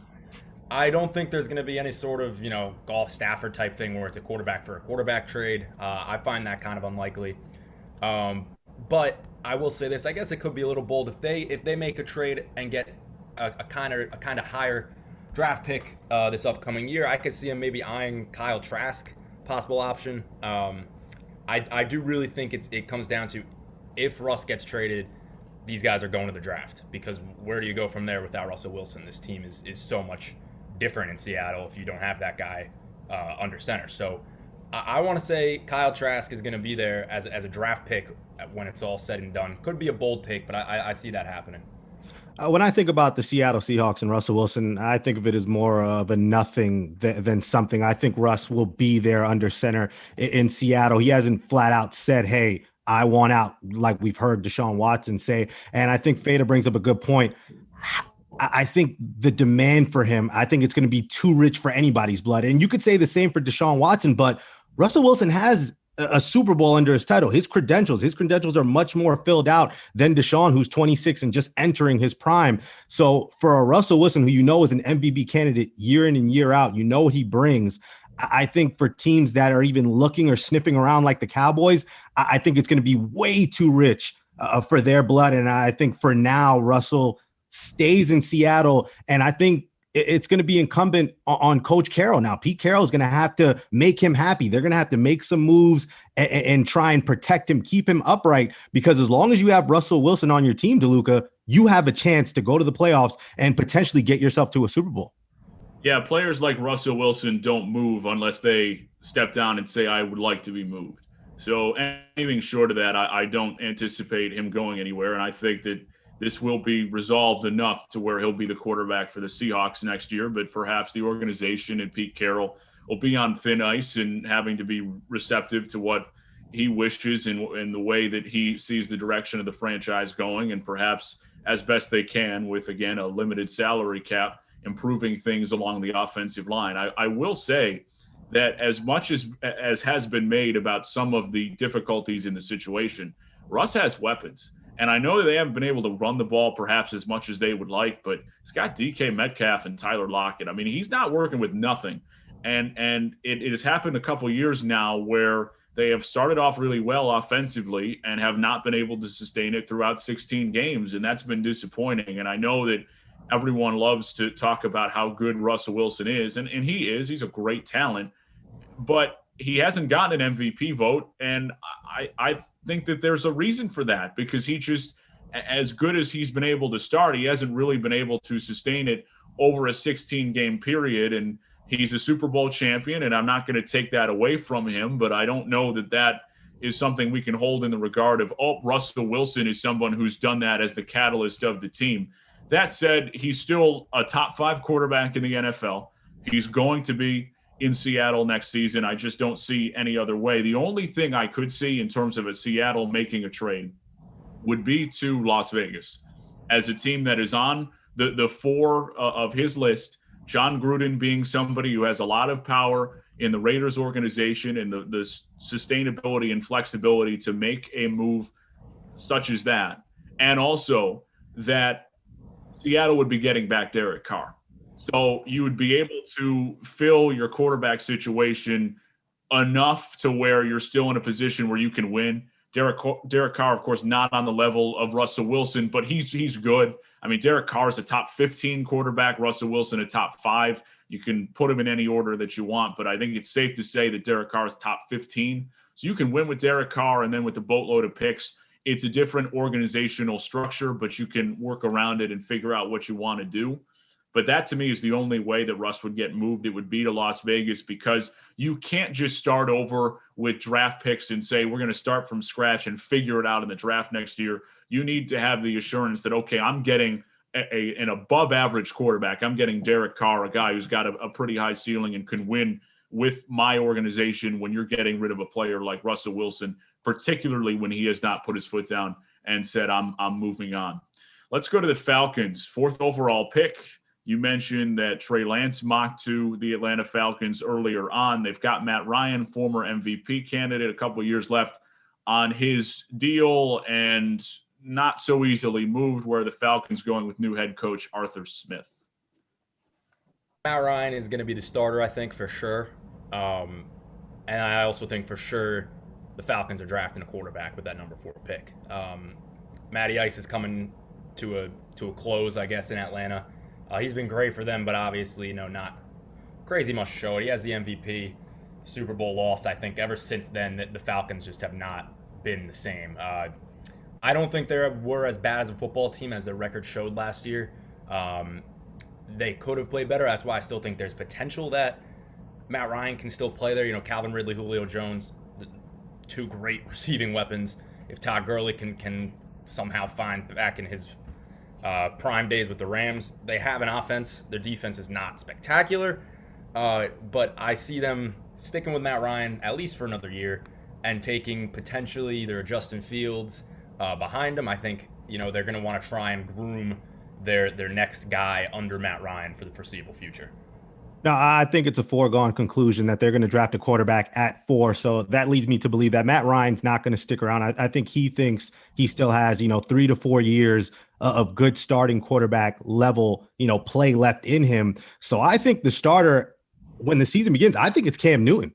I think the Falcons go ahead and take a chance on Cam. He's an unrestricted free agent. And from there, that gives you that leash, the leniency to be able to groom Trey Lance. And whenever you want or whenever you see fit and you feel like you want to put him in the mix, then you go about it. But I think Cam Newton's a guy, you bring him there. Obviously, they had no weapons to speak of up in New England. I think Cam could be a nice bridge, because I just don't see Matt Ryan saying, all right, I love Atlanta and I'm going to be fixated on grooming Trey Lance and giving him my job whenever you guys say fit. No, I think Matt Ryan's going to go elsewhere, maybe up northeast to play for a contender up there, perhaps Washington, perhaps New England, where he's from. He went to Boston College. So I think it's feasible that maybe Cam Newton gets signed. They keep him as a bridge until they want to groom or give Trey Lance, whoever that may be, the opportunity at starting quarterback. I think the contract is a tough situation for Atlanta in trying to move off Matt Ryan.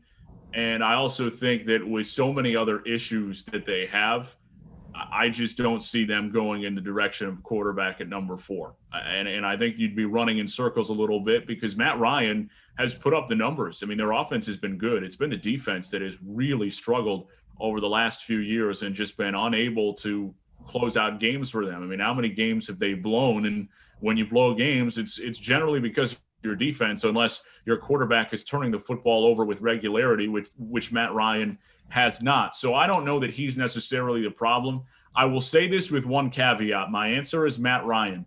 If somehow Zach Wilson were to fall to the Falcons at 4, I don't know how you pass on him. So I think it's Matt Ryan, but if Zach Wilson is going to fall to them at 4, I think that's the pick for the Falcons.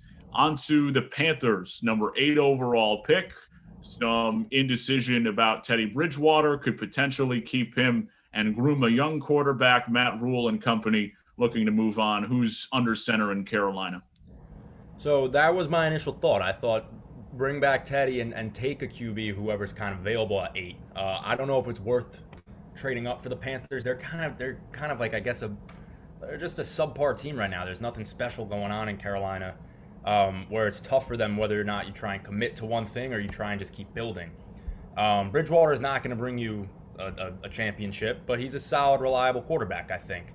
He came back strong after the injury, not as strong as he was in Minnesota. But I like him. I don't know if I can say he's going to start there. I think these guys are going to potentially go and see if I don't know if Trey Lance is going to drop to 8. I don't. It could be tough. You have no clue really what guys are going to do or what teams are going to do in the draft.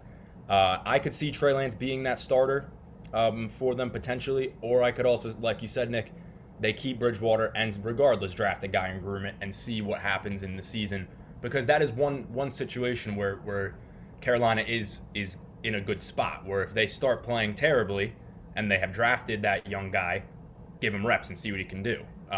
Or if they're competing and they have Bridgewater as the starter and they're competing, keep him. This team also didn't have Christian McCaffrey the majority of the season, so if he can come back and play as the best running back in the league as he has been the past few years, who knows? Maybe things can change. But I think they're going to try and draft someone at 8. You know what? I'm going to say Teddy Bridgewater is going to stay there. He's going to be the starter to start the season. I think that's a fair thing to say. It could be, unless he voices more discomfort, I see him as the starter. Yeah, we talk about potential veteran quarterbacks who can stick around and groom a young quarterback for the future. I think Teddy Bridgewater can do just that. He can be that bridge, no pun intended, to whoever the next quarterback is in Carolina. And I fully expect Brady and them to keep Bridgewater. He'll be the starter, and at the same time, just help whoever the rookie QB is down there come along until they want to move forward with that rookie. But again, I fully expect to see Teddy Bridgewater still there for now until they're ready to move and give the torch over to a young quarterback. I think you guys are going to like this. And we just got done talking about John Gruden and the organizational structure and somebody who has the staying power on a long contract and the confidence from ownership to make a big time splash. And that being John Gruden to potentially go after Russell Wilson.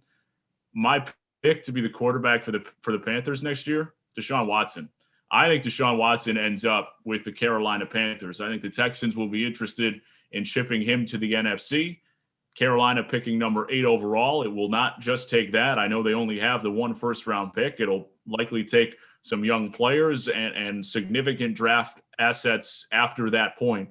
But I think it'll be Deshaun Watson, a guy who's gone to college in the Carolinas at Clemson and somebody who's familiar with the area, apparently somebody who wants to stay on the East Coast, although there's reporting that he just wants the heck out of Houston, wherever that may take him, who knows.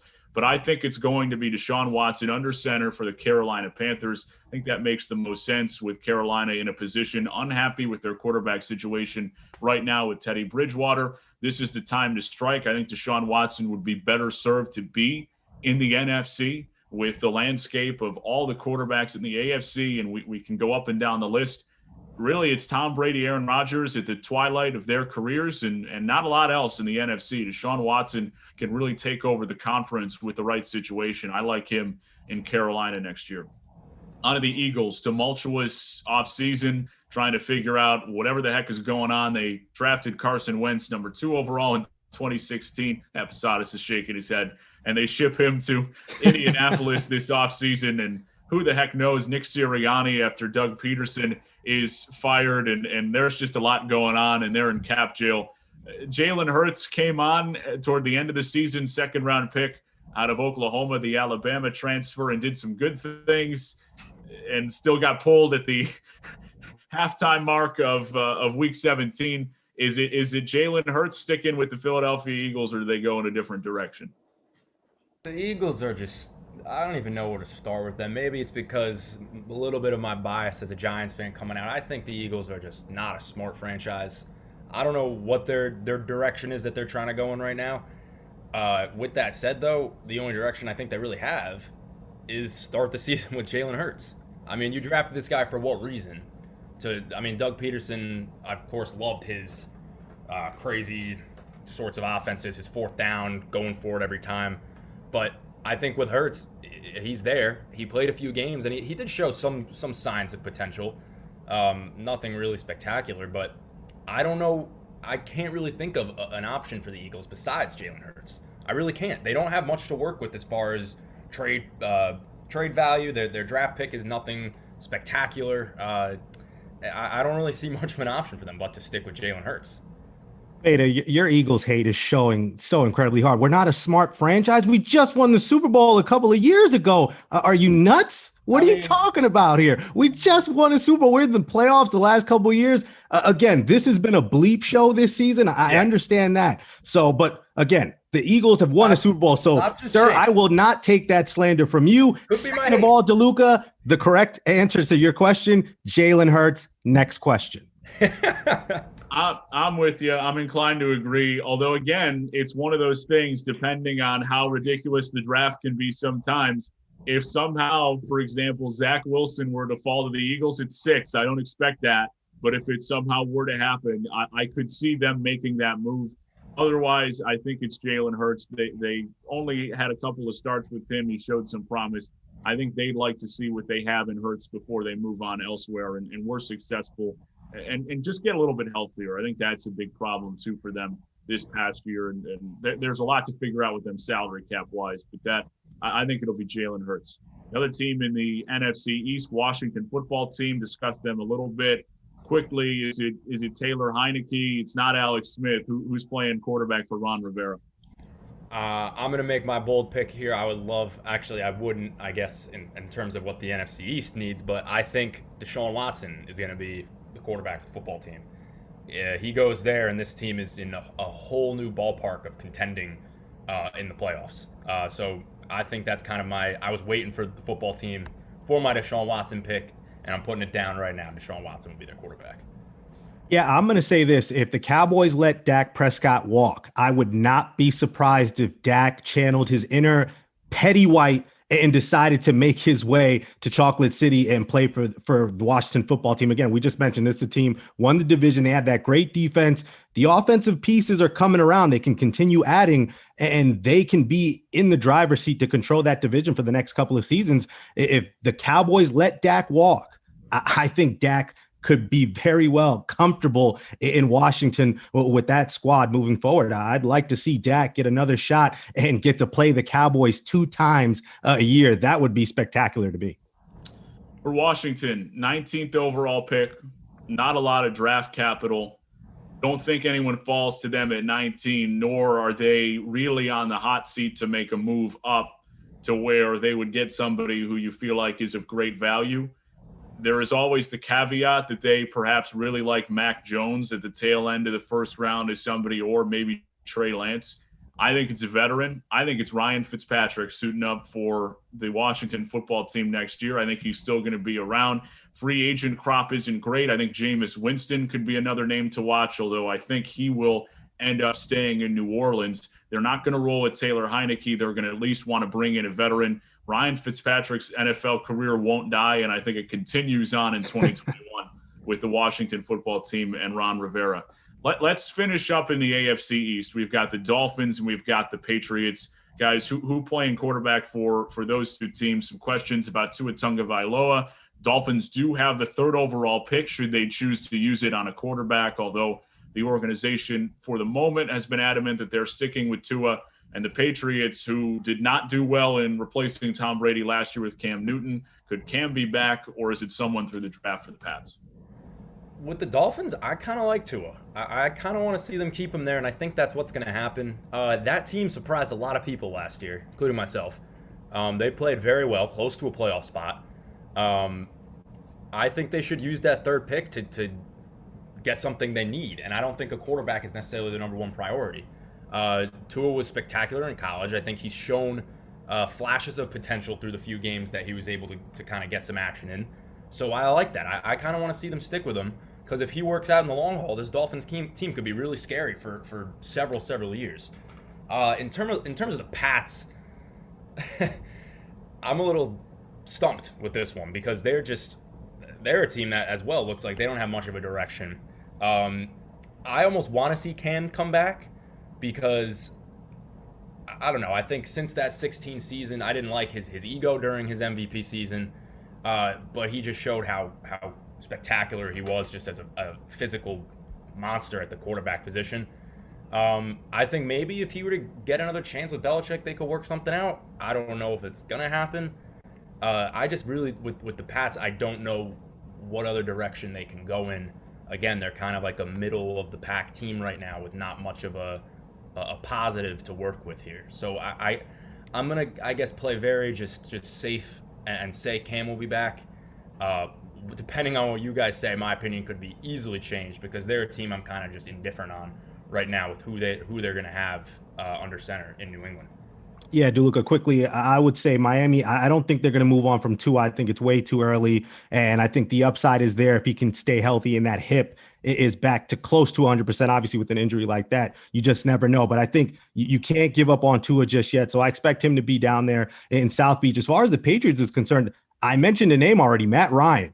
From that area, went to BC. I think for the Patriots, they don't have to mortgage their future to take on that contract. I'm sure the Falcons would be very receptive to making a deal work. So I think as a bridge, as a stopgap to the next quarterback for the Patriots franchise, I think Matt Ryan could definitely go there and get 2 to 3 years. And then if Bill Belichick can rework things, I mean, Matt Ryan could have himself a reascendancy back into prominence and maybe to another Super Bowl.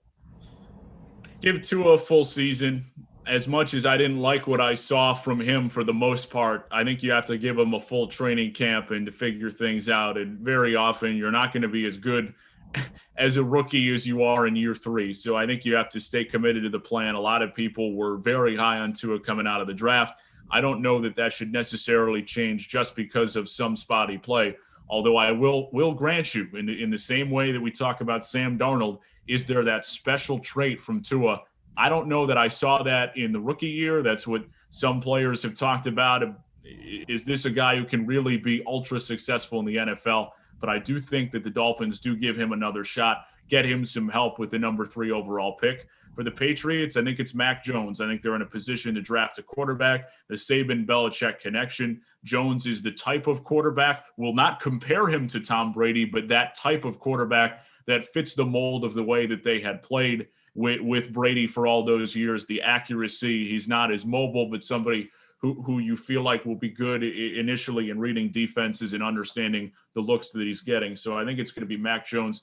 Somebody coming from a place that Belichick trusts. I think that'd be the only rookie quarterback that he'd be comfortable with. But I think, again, the hand is tied. Pick 15. They don't have much cap space, so they'll have to figure things out. Well, they got a little bit more, but still, I just don't know that there's a lot out there for them right now. And Cam Newton, I just don't see him coming back for the Pats. Who's the NBA's MVP at the halfway point? Which Knicks and Nets are deserving of recognition? Nick, Andrew Posadas, we're going to break it all down. We dissect it coming up next here on One on One.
To support the WFUV Sports Department, visit support.wfuv.org to become a member or make a one-time donation.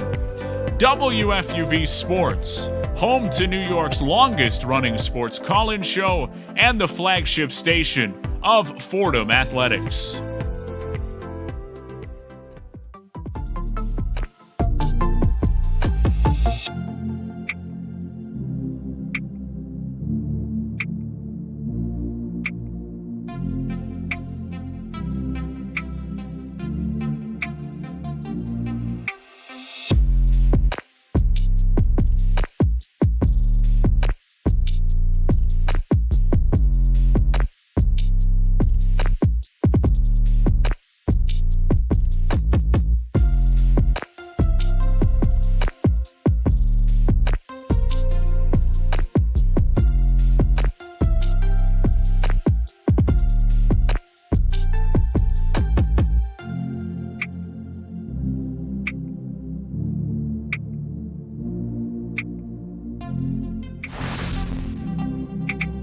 Coming towards the tail end of our midnight hour here, back one-on-one, New York's longest running sports call-in show.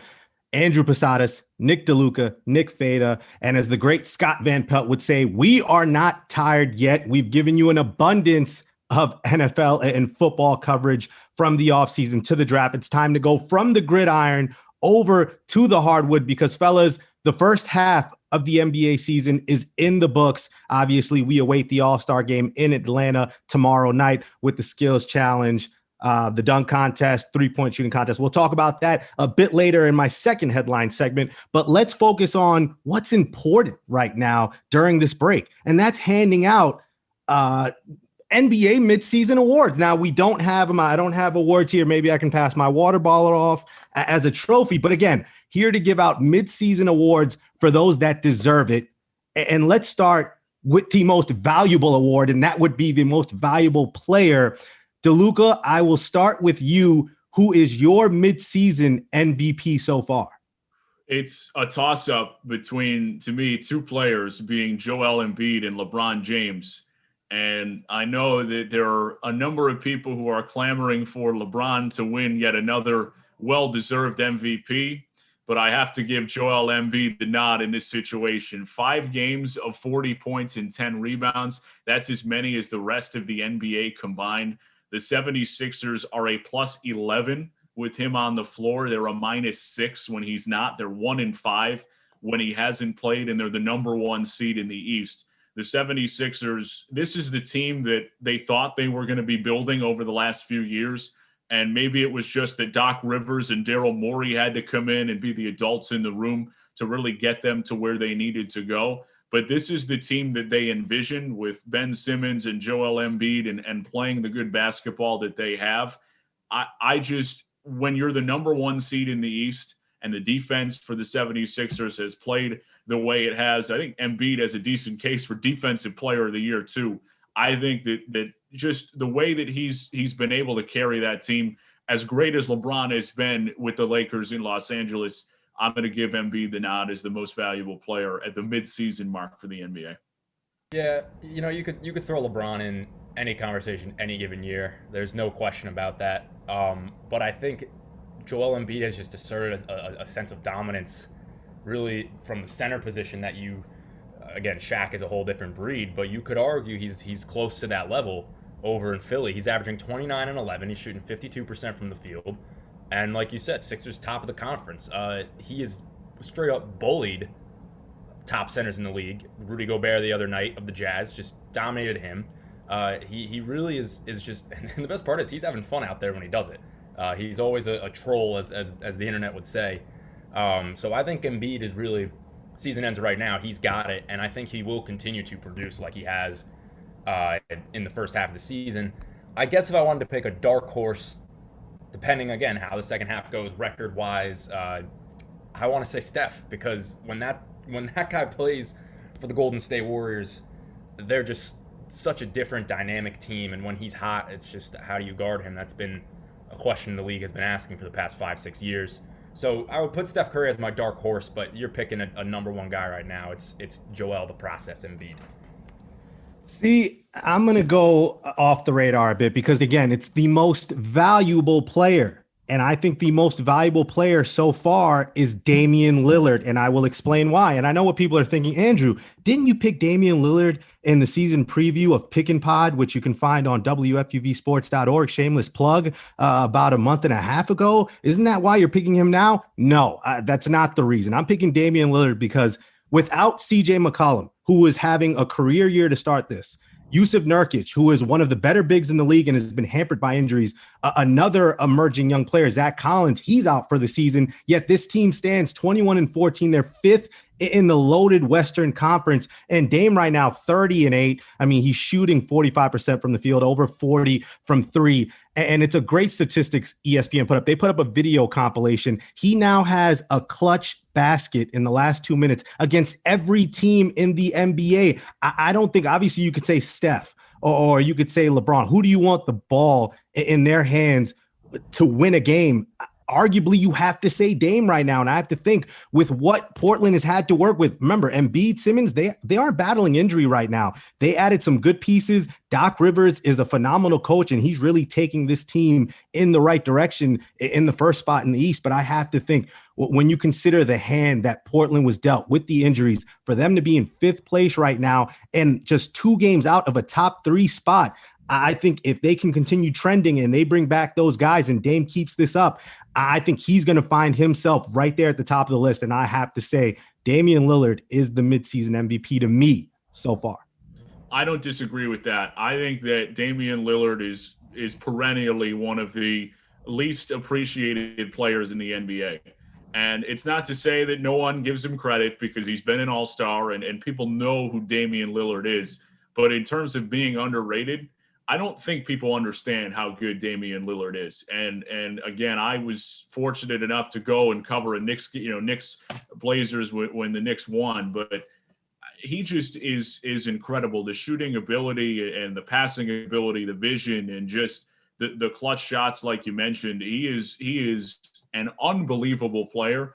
And it's very apparent when I was just talking about it to open the show with Julius Randle walking into the gym against the Detroit Pistons, and it's very clear he's the best player on the floor. I know they didn't win. Damian Lillard very, very often and most nights is the best player on the floor. And Portland has been really good this year. And again, as you mentioned, a crowded West. And I think a lot of that has to do with Damian Lillard. I don't hate that. I know it's underrepresented, Posadas, but I'm inclined to agree with you there, actually, in terms of being in the conversation. I'd still go Embiid. Yeah. But Lillard is not enough in the conversation. Yeah, and guys, it's going to be interesting. Let's move over to the next major award. And Nick, you just mentioned Joel Embiid potentially being the defensive player of the year. Fata, I'll go to you first. Who is your midseason DPOY right now?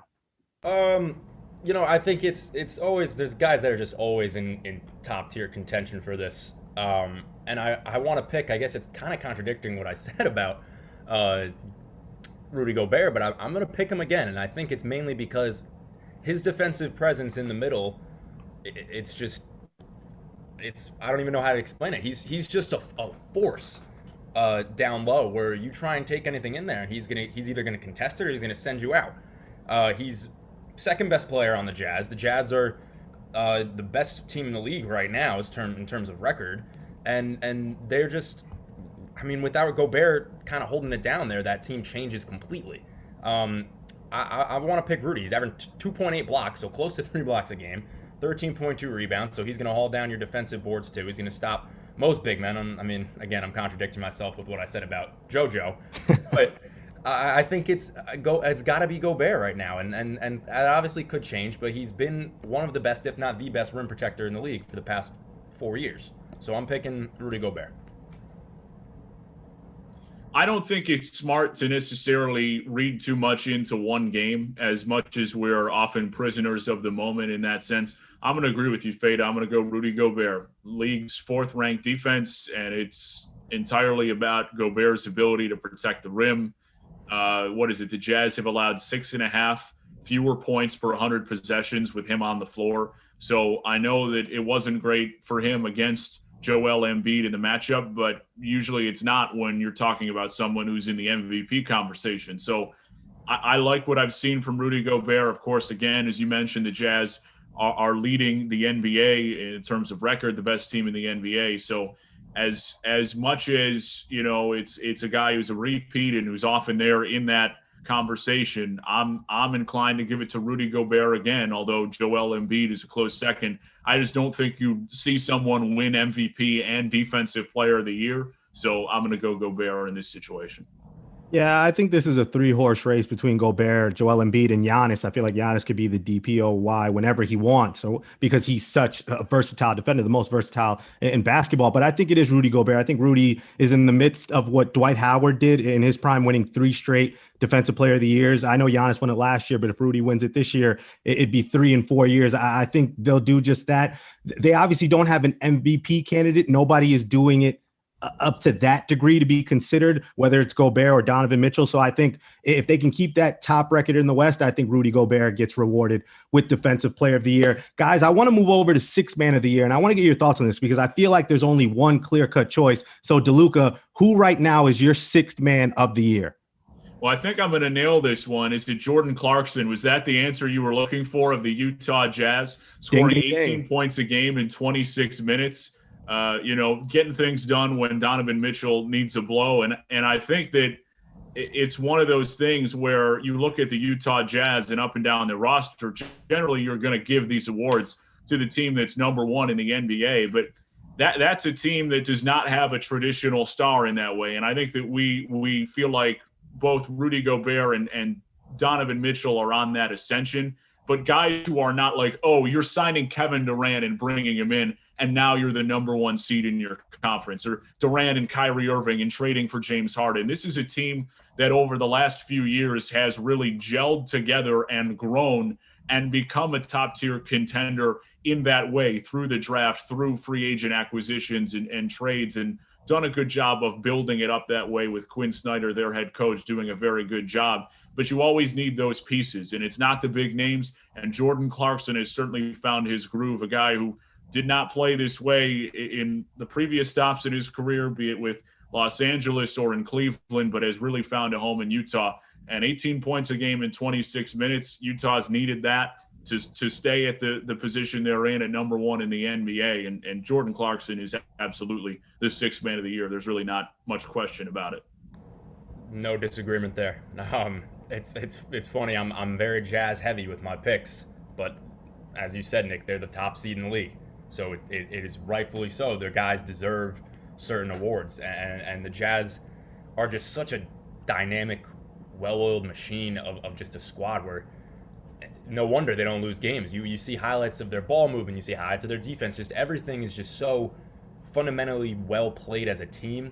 And Clarkson coming off the bench, scoring his 18 in 26 minutes, just so efficient. And I am really happy for this guy because he's always had the ability to score. It's just whether or not he could be efficient. And that's exactly what he's doing on the bench for Utah.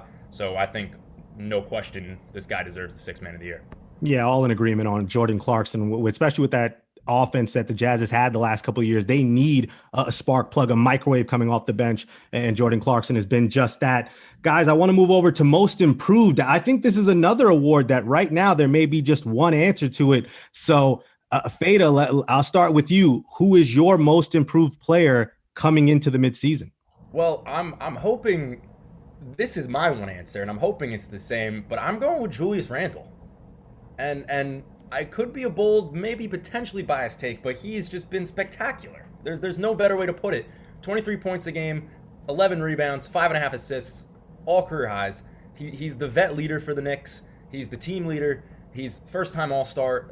It's just all adding up. Of course, mid-season, I want to say that because of just no one expected this out of the Knicks, which means most improved for me. I think the Knicks, you could argue, are also the most improved team of the league, but that's besides the point. I just really think Randall's impact this year has just been like no other, especially no other year in his career. So I'm picking Julius Randle.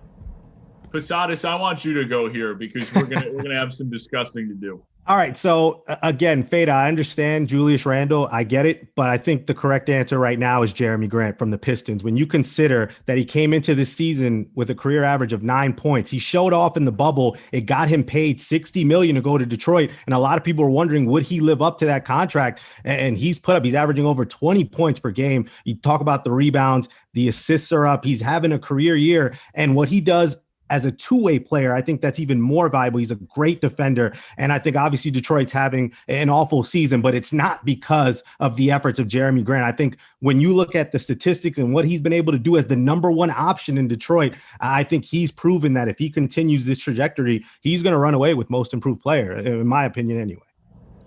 I get it. I understand it. Jeremy Grant's been very good. And to go from 9 to over 20 is impressive.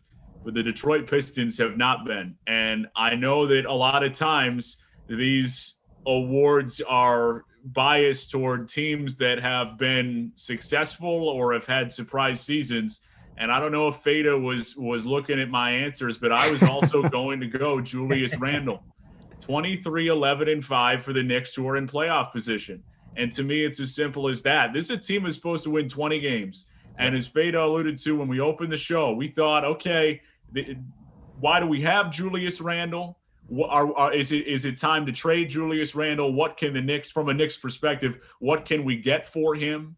And yet he has turned himself into a viable piece of the future, someone that New York wants to move forward with, and is seriously saying, well, let's get another star because we pair him with Julius Randle and we're going to be in really good shape. And it's not only his ability to just score and carry their offense, but the way that he's getting other people involved too. As a guy who's a big, the ball movement and what he's done to make other players around him better. This is not something that we had seen really from him almost his entire career, I would argue, not to this level.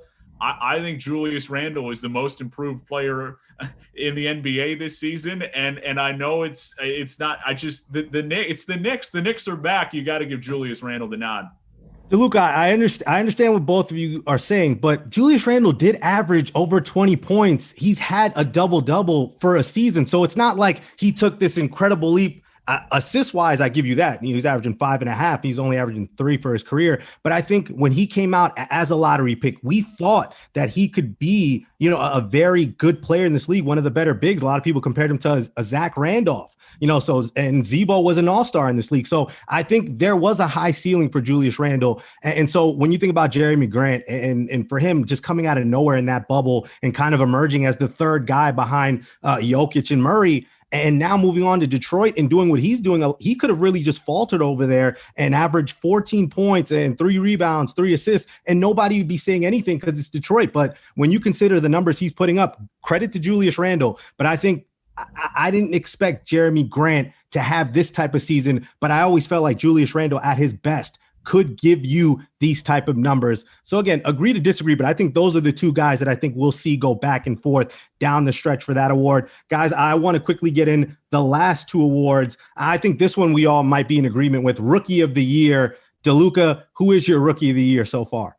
Yeah, it's LaMelo Ball, leading all rookies in scoring at 16 points a game and assists at 6.5.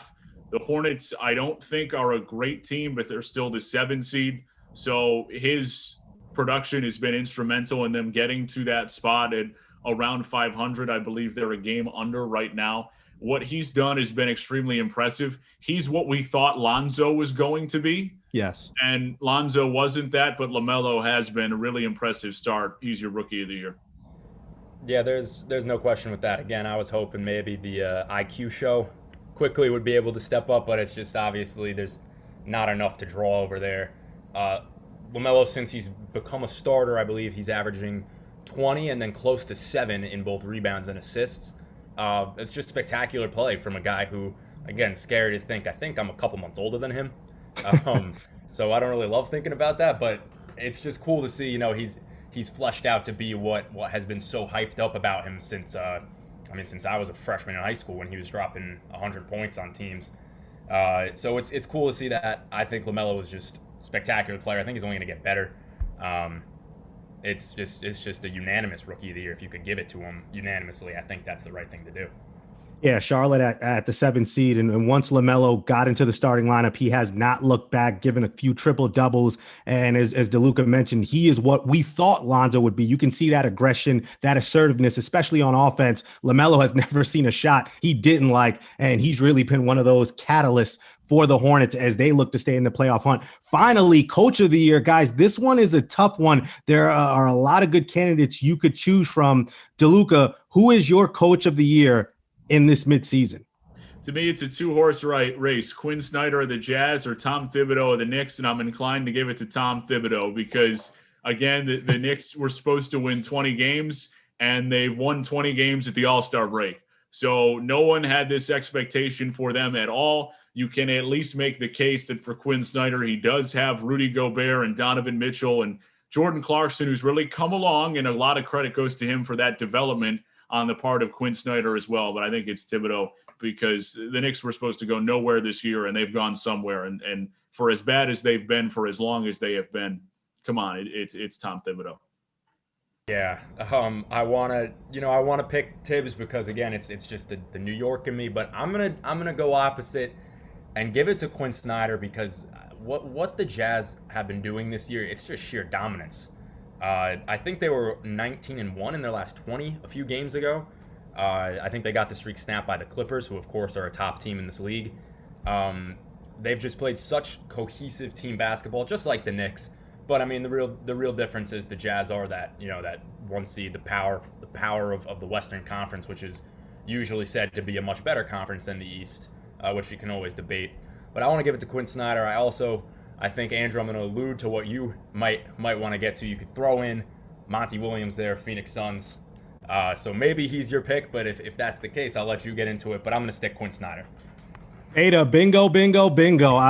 I do agree with DeLuca that when you talk about teams like the Jazz and the Sixers, those are really good teams. You expect them to be up there contending. So do you really want to give that to Quinn Snyder or Doc Rivers? Maybe, but I think Tibbs is second only to Monty Williams, because when you talk about what you had to work with and going from last season to this season with that young team, adding Chris Paul, somebody that Monty worked with New Orleans, they have been able to turn it around. They went 8-0 in the bubble, didn't make the playoffs, but now to sustain that and keep that momentum into this season and to be second in the West, 24-11. I think Monty Williams, with everything he's been through too in his coaching career, you just love to see him getting another shot and thriving with Phoenix. And a shout out to James Jones, former player from Miami Heat, from Alex's Miami Heat, doing great things as the general manager. I think right now Tibbs is at his heels, but I think Monty Williams at this moment is your Coach of the Year down there in Phoenix. Yeah, a lot of credit to Monty Williams. He does have Chris Paul and Devin Booker, though. Tom Thibodeau outside of Julius Randle. That's the case I would make. We'll agree to disagree, Posadas, as we do so often on this show, but it is what it is. Later next hour, we detail the latest on Fordham's basketball head coaching search. Half an hour from now, we chat with Brandon Steiner, founder and former CEO of Steiner Sports, former founder and president of CollectibleXchange. After the break, Andrew Posadas joins us with headlines. We take a look at the NBA All-Star Game draft. Blake Griffin and the Pistons reach a buyout agreement, and potential suitors and the NBA trade candidates with the trade deadline approaching. All that after this. You're listening to New York's longest running sports call-in show.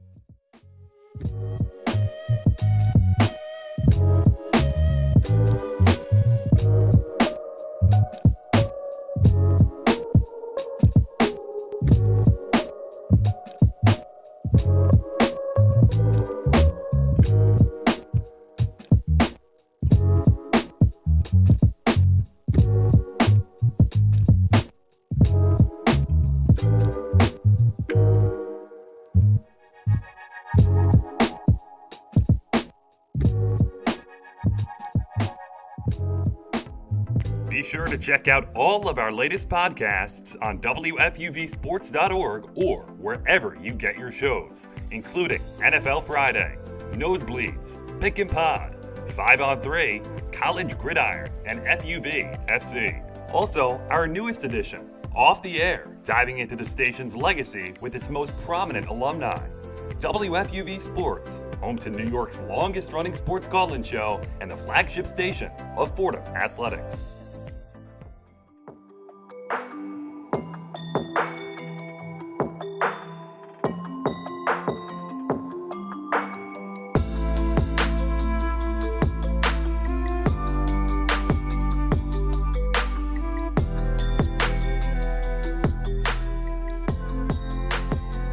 WFUV and WFUV HD, New York.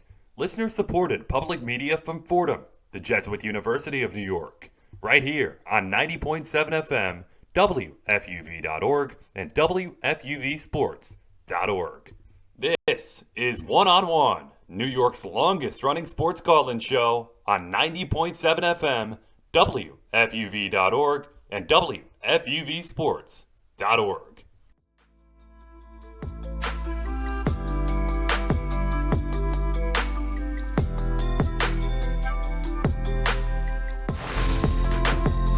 Final hour here, one-on-one, New York's longest running sports call-in show, taking you up until 2 a.m. Andrew Posadas, Nick DeLuca, Nick Fata, now for another round of headlines as we stay in the association. Of course, the big news this weekend, no All-Star weekend, but it's an All-Star night extravaganza down there in the ATL.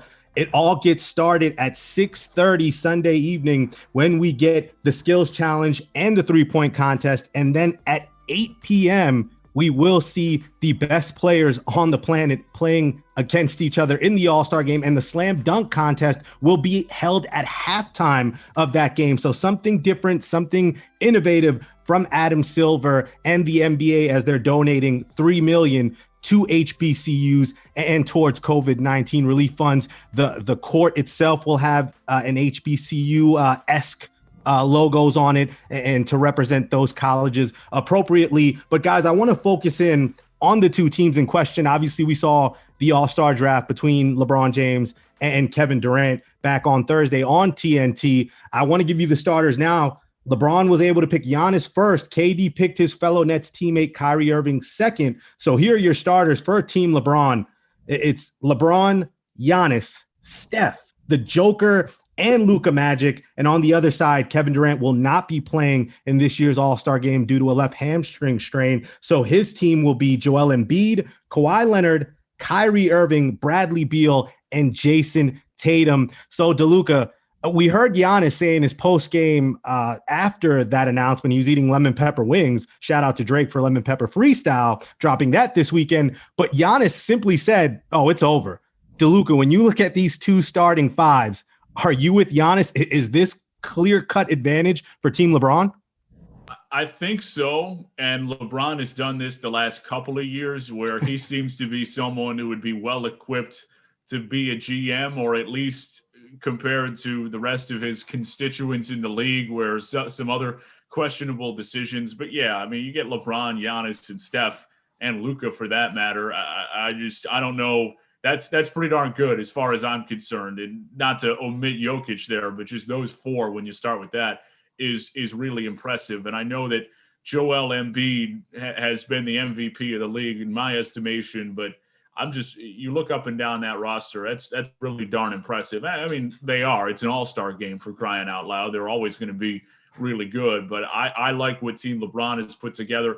I also understand it from KD's perspective, because if that keeps the peace with, we know how Kyrie Irving is, if that keeps the peace when they return back to Brooklyn, that KD's first pick was Kyrie, great, because that's really where the war is won for the Brooklyn Nets and for Kevin Durant. So maybe he's playing four-dimensional chess and is thinking a little outside the box here and saying, well, yeah, I probably could have taken Steph or Luka, or there might have been better options here, but you know what?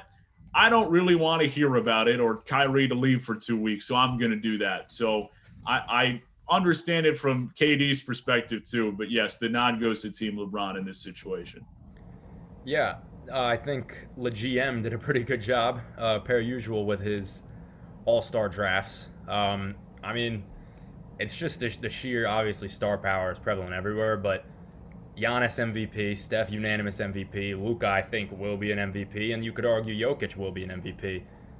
It's just also, I think, with LeBron on this team, he may have 20, 25 assists, because obviously he's getting older. He doesn't have, he still can jump like he used to and make those highlight plays at the rim, but in an all-star game, there are other guys that could do that for him. So I really think LeBron's going to be the playmaker, if I keep going with the name puns here. But if I look at Team Durant, I mean, I think there are some sneaky guys on the team where who knows what Harden's going to do off the bench for them. Devin Booker actually won't be playing. He just got replaced by Mike Conley, so that's good that he finally got his first All-Star nod. And then you could also look at guys like, who knows, maybe Donovan Mitchell's not happy that he got drafted second to last. Julius Randle maybe wants to show something out for New York. But then Team LeBron, you could say the same thing. They've got Damian Lillard, Paul George on the bench. So it's a very just star-studded, of course, no pun intended, but star-studded squads. I don't think Team LeBron can lose, but then again, it's an all-star game. Who knows what's going to happen? Yeah, Kevin Durant, he was compromised coming into this draft because DeLuca mentioned it. He picks Kyrie first with the starters. Then he picks James Harden first with the reserves. And obviously those are great picks. But when you consider the rest of that pool, there are other guys that you should have drafted that you don't because you're choosing your teammates. That only favors LeBron. And then the dominoes are not going to drop your way. And I think LeBron really just took advantage of that, knowing that every other pick, there's going to be somebody on the board that shouldn't be because KD selected two guys who probably shouldn't have went right at the top. So I think LeBron's taking advantage. I'm sure all of LeBron's fans are going to Michael Jordan fans saying, you see what our guy can do? He can pick talent. What has MJ done? But, again, the Charlotte Hornets are playing better this year. So maybe some MJ fans would throw that back into LeBron fans' faces.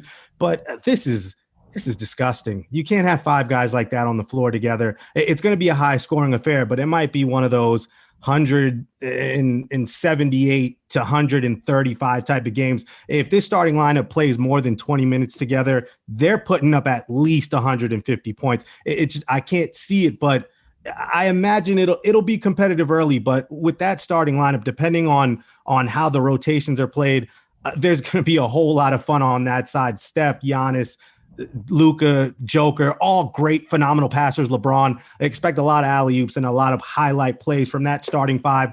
Before we transition over into my other news, obviously two Knicks will be in two of those challenges that night. Julius Randle is going to be in the skills contest.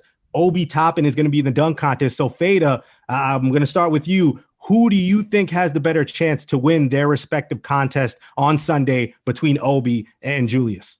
I'm going to go Obi, no question. The one thing that has been proven through his early days as a Knick is, I mean, even at Dayton, of course, you can see the dude can jump through the roof. I'm not sure. I think it's a relatively weak pool of competitors this year. It's also one less competitor in the dunk contest, so that also plays into his favor.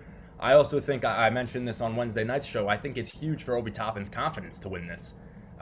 Because he has obviously not had a spectacular rookie campaign yet.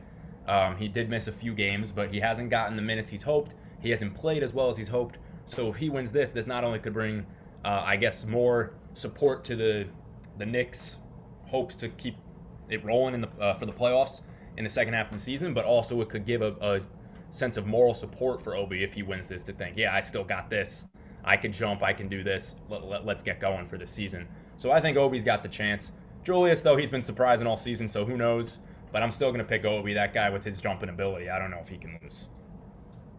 Yeah, I tend to agree with you, Nick, and I just think that Obi Toppin is really well equipped to, as you mentioned, perhaps win this dunk contest. And with the field that will be competing against him, and as you mentioned, we've seen the one thing he is not lacking is an ability to dunk the basketball. And there are questions about a lot of other things with him throughout this rookie season in the shooting and the defense and the way that he's been able to transition to the NBA. But the bounce is through the roof, and I think that he's in a good position. Julius Randle, as skilled as he has been, I don't feel like he's someone who's going to be overly competitive in the skills challenge. I think Obi Toppin has a great opportunity to win it.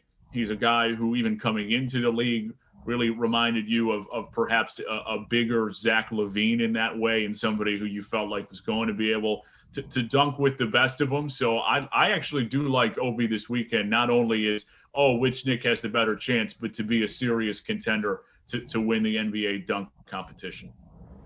No, yeah, I think the spotlight is brighter for Obi with one less person, as Fata mentioned, and then the pool between Anthony Simons from the Blazers and Cassius Stanley from the Pacers. I think Obi should be the prohibitive favorite. But I would say with the skills challenge, the bigs always come to play for some reason. The bigs do very, very well. And we mentioned Julius Randle, how good of a passer he is. If he can get through that passing obstacle, I think he's somebody who can hit the three from the top of the key. He can dribble. He has quickness. So I would not be surprised if Julius Randle found himself in the finals against perhaps CP3 or Doncic, who is also there. But I think him, Domantas Sabonis are two bigs who can really do damage there for the skills contest. But guys, that's tomorrow, Sunday. I want to talk about future and going into the second half of the season. The big news this week, Blake Griffin finally agreeing to a contract buyout with the Detroit Pistons. The team announced it Friday. As far as we know, the Brooklyn Nets, the Golden State Warriors, Alex Walls' Miami Heat, and the Portland Trail Blazers are among the teams Griffin will be considering, according to ESPN's Adrian Wojnarowski.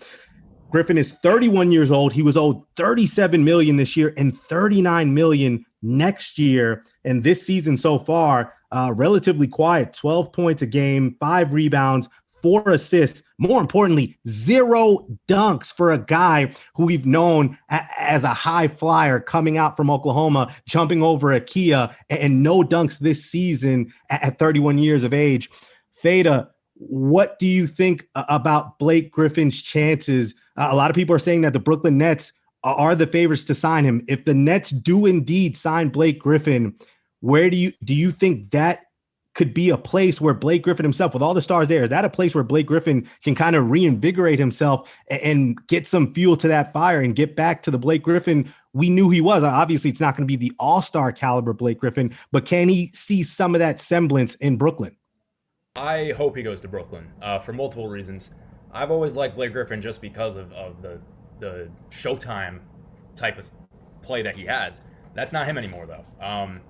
I think, though, in Brooklyn, he's just a really good fit because if he can kind of, like what I think the stars have done in Brooklyn, realize their roles and know, okay, I don't have to be the guy every night. It could be Kevin's turn. It could be James's turn. It could be Kyrie's turn. But with Blake, he's nowhere near on that talent level, so that's not necessarily the worry. The goal for him, the focus, I think, is come off the bench, because the Nets bench does need some help, especially after losing Dinwiddie early in the season. They also need size. So Blake is not that above the rim player anymore, but he's still a big, strong dude who can play in the post, who can play that post D against bigs. He can match up down there much better than anyone really. Jeff Green can't really play the center spot for them. So if Blake's got to slide up to play the 5, I think he can certainly do that. As well as I want to see Lob City get reunited. Again, nowhere near what they used to be in the early part of the 2010s, but to have Blake Griffin, DeAndre Jordan back on the same team in New York, I think would be really cool. And I also just think Blake needs that sort of, he's the perfect type of player to go to a contending team, because he brings the certain level of talent of a player who has been on winning teams. Of course, Clippers never won a title, but they were very good for the majority of the 2010s. He was the driving force, him, Chris Paul, DeAndre Jordan, and he still has that, I think, mentality, and he's a vet where he can really just come in and produce in the way that the Nets will need him to. He doesn't need to average 25 points a game like he did in his prime. He's just got to come in and be a consistent kind of presence and force there. If they don't get him, then I think a Drummond would be a smart choice. But I like Blake because he's a versatile player where he can play make a little bit now. He can dribble a little bit. He can shoot much better than he could. He's had to adapt. He's nowhere near as good the player as he used to be, but he can just 100% step in and fill a role that the Nets not desperately need, but I think if they get him, it's even more of a lock for them to win the championship. So I love to see Blake go there. I don't really want to see him go anywhere else. I hope the Nets buy him out, and I hope they do it, or I hope they sign him, and I hope they do it soon, just because I want the guy to finally get on the court again and see some action. You know, Andrew, we were talking about this at the beginning of the show, just how bad the Detroit Pistons are. And they gave up a lot to get Blake Griffin. And if I'm not mistaken, Stan Van Gundy now coaches where? In New Orleans. And that's not Detroit anymore, right? Absolutely not Detroit. And is there a reason? Oh, right. The reason for that is because of the disaster that Blake Griffin was in Detroit. And he's been terribly inefficient this year too, like unbelievably inefficient, and has really not had a good year. And the hope is, again, with fewer minutes and him transitioning to being a role player, he can contribute. I think the Nets are as good a place for him to do that as anywhere. I think that there will be interest from his perspective in being that type of contributor to a team and having teammates that he is familiar with. You mentioned DeAndre Jordan and getting Lob City back together. I think it really will come down for him how much, he's going to put weight on certain factors, whether that be the Nets can give him the second most money, I believe, in terms of a mid-level exception in the NBA, if I have that one right. So the Nets can reward him financially, perhaps more than most teams. At the same time, I wouldn't envision a huge role for him with the Nets. And I know that they do need bench help, but it's not like he's going to be playing 30 minutes a game. That I don't think will happen. And perhaps he might be able to get that somewhere else. And if that's something he's interested in, I'm sure if he really chased it, there'd be somewhere he could go and start if that's really what he's after. So it's going to be a number of factors.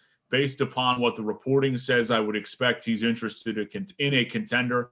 If he's interested in a contender, there's no greater contender than the Brooklyn Nets, so I would expect him to land there, as the reporting indicates. But it's really an interesting story with Blake Griffin and how poorly that deal went with Detroit and the ramifications that they're still seeing now, and Blake Griffin just not even being close to the same player he was at the beginning of that deal and the tail end for him with the Clippers. Yeah, that's a valid point that you bring up, DeLuca. That's the question Blake Griffin's going to have to ask himself. Am I willing to chase a championship and be towards the back of the bench and only getting, 10 to 12 minutes a night, but still getting my ring? And we talk about the Nets needing size. I think the Nets are going to hold out to see what happens with Andre Drummond and Hassan Whiteside. Those guys are rim protectors. Those are the type of bigs they need. I think Blake Griffin's game, I mentioned zero dunks. He's really tried to stretch the floor, become more of a three-point shooter. And I think Alex might enjoy this, our producer. I think the Miami Heat are a destination for him. They need a four, somebody who can stretch the floor. They have a Kelly Olynyk. I think the combination of Blake Griffin and Bam Adebayo, with as good a passer as Blake is, he is somebody who can make it much easier for Bam. And if he is going to be determined to be more of a three-point shooter, I think that opens the floor and spaces it out for guys like Jimmy Butler and Bam to operate in the paint. So I think there are definitely a couple of destinations he could go, whether that be the Heat, the Nets, or potentially the Los Angeles Lakers, where I think he has a definite shot to get to the finals. But I think if he really wants a championship, go to the Nets. But I think if he wants to prove people that he still has something left in the tank, maybe another destination would be better. Guys, one final headline here of note, something here close to us here at home. Obviously, Fordham men's basketball, their season concluded earlier in the week in the first round of the A-10 championship. They fell to GW 53-49. Obviously, earlier in the season, they fired head coach Jeff Neubauer. Interim head coach Mike DePauli took over for the rest of the season. But college basketball writer Adam Zagoria recently reported that Fordham is looking and focused on three candidates for its vacant head coaching position. That would be Bryant head coach Jared Grosso, St. Peter's head coach Shaheen Holloway, and former Penn State coach Pat Chambers, who, as we all remember, stepped down from the program back in October of 2020 for some inappropriate comments said to former guard Rasir Bolton. DeLuca, we've seen this play out for the last few years with Coach Neubauer. We thought this was going to happen. It indeed did happen. Now a huge decision this upcoming offseason to see who will lead this program moving forward. What do you think about this list of three candidates? Do you think that these are the three guys that Fordham should be keying in on? Well, it's interesting, and perhaps it wasn't exactly what I had expected. There was some reporting early on that perhaps Luke Murray of Louisville would be someone who would factor into the potential coaching decision as someone who is a veteran of the A-10 as an assistant coach back with Rhode Island and others. So he was somebody who I expected to factor in a little bit more. But Grosso is someone who has definitely been on the radar. Holloway, a little bit of a surprise, and I think a dark horse in this race. I'd be a little surprised if Shaheen Holloway ends up being the head coach at Fordham. And Chambers, again, it's the situation where you have confidence in his ability to coach, but some of the off-the-court stuff, is this the right time? Is this someone who, on the surface, we can speculate all you want, but it's really on Ed Cull and the administration to get an understanding of the type of person that they're bringing in. Are they comfortable with that or not, depending on the interview process? And that's really the only way to know. There's nothing I will say that is necessarily poor about Pat Chambers' basketball resume. I think it's worthy of that opportunity, but I think there's a lot more that goes into it. For me, it's Jared Grasso. That's the person who I think would be the best fit of those three. Former interim head coach at Fordham in 2009, a 3-year head coach at Bryant, and somebody who's really done a good job in turning that program around. I know the 39-42 record in his 3 seasons doesn't necessarily jump off the page, but this year 14-5, 10-4 in the Northeast, and that's their best record in Division I history. So this is somebody who's really done a good job of turning that program around, someone who knows New York, knows the Northeast, New Jersey, and someone who I think would translate well to a head coaching job at Fordham. Given the list of these three, I think Grasso would be my leader in the clubhouse, But of course, again, to me, Pat Chambers is the wild card, and just understanding what those conversations are like and where he's at in his life right now, I think makes a big deal to understand what's going on with him. But I would leave Grasso at the moment based upon this report. Yeah, I like the Pat Chambers idea. Of course, like you said though, Nick, it all depends on the off the court issues and whether or not those can be fully resolved and forgiven. He led Penn State 2018, 26-13 record. That was his highest Big Ten finish in his tenure. I also like the idea of taking a coach from the Big Ten. A lot of competitive teams in that conference, of course. So I think that could be a very interesting idea. Fordham is in need of a new kind of spark here after another tough finish in the tournament. So it'll be interesting to see. But if I had to pick, hopefully all the off-court issues could be resolved. I'll go Pat Chambers. Yeah, DeLuca, I'd have to lean your way. I think Grasso is the leader right now at the moment between these three. Obviously, he was a former interim head coach at Fordham back in 2009. And you mentioned that 14-5 record. It's the team's best record in D1 history. And I think Grasso is somebody who understands New York. And that's the guy you're going to have to bring in, somebody who can recruit in-state and around the mid-Atlantic area, because there's so much talent through these pipelines that's where you kind of have to focus on. So I think Grasso is. Holloway is, I don't know if he's going to leave St. Peter's, and I think he's kind of underperformed given the expectations coming from Seton Hall. I don't think that team has been as good as I think many expected. And then just Pat Chambers, this is what I would say. Everyone deserves a second chance in life, but considering the gravity of this decision for the program moving forward, I just don't think you can be in the business of giving out second chances. You have to hit a home run here, and I'm not sure Pat Chambers is that. DeLuca, you also mentioned Murray from Louisville. I think Kyle Neptune from Villanova, being a longtime member of Jay Wright's staff, I think he's somebody that could also be in the mix. But again, as I mentioned, this is a decision for this program. It is massive. It's monumental. They have to hit on this pick correctly. And if you're giving me those three guys, I would have to put my confidence in Jared Grasso. I think he is the guy who could potentially, with what he's been able to do turning around Bryant.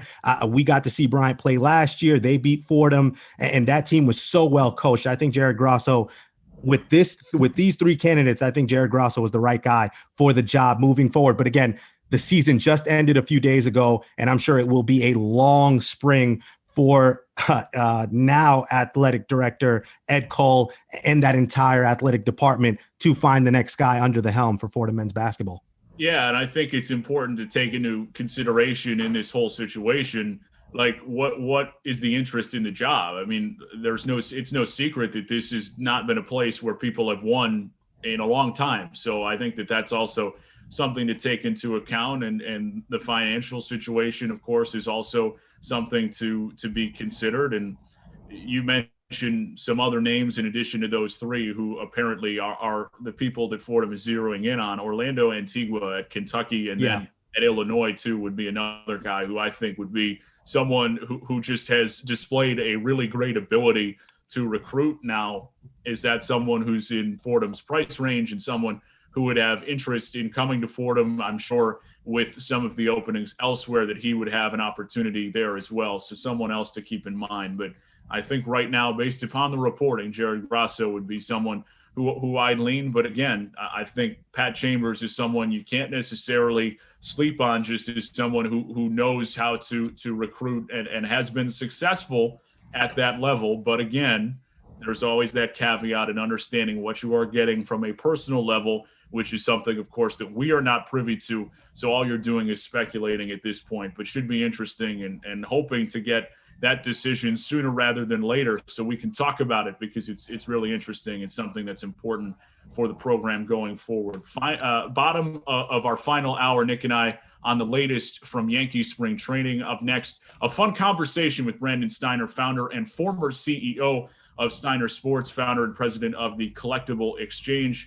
We talk some of the latest developments in sports memorabilia market, fans returning to the stands for the upcoming Major League Baseball season, and expectations as a make or break year for the Yankees in 2021. Brandon Steiner next, right here on WFUV One-on-One.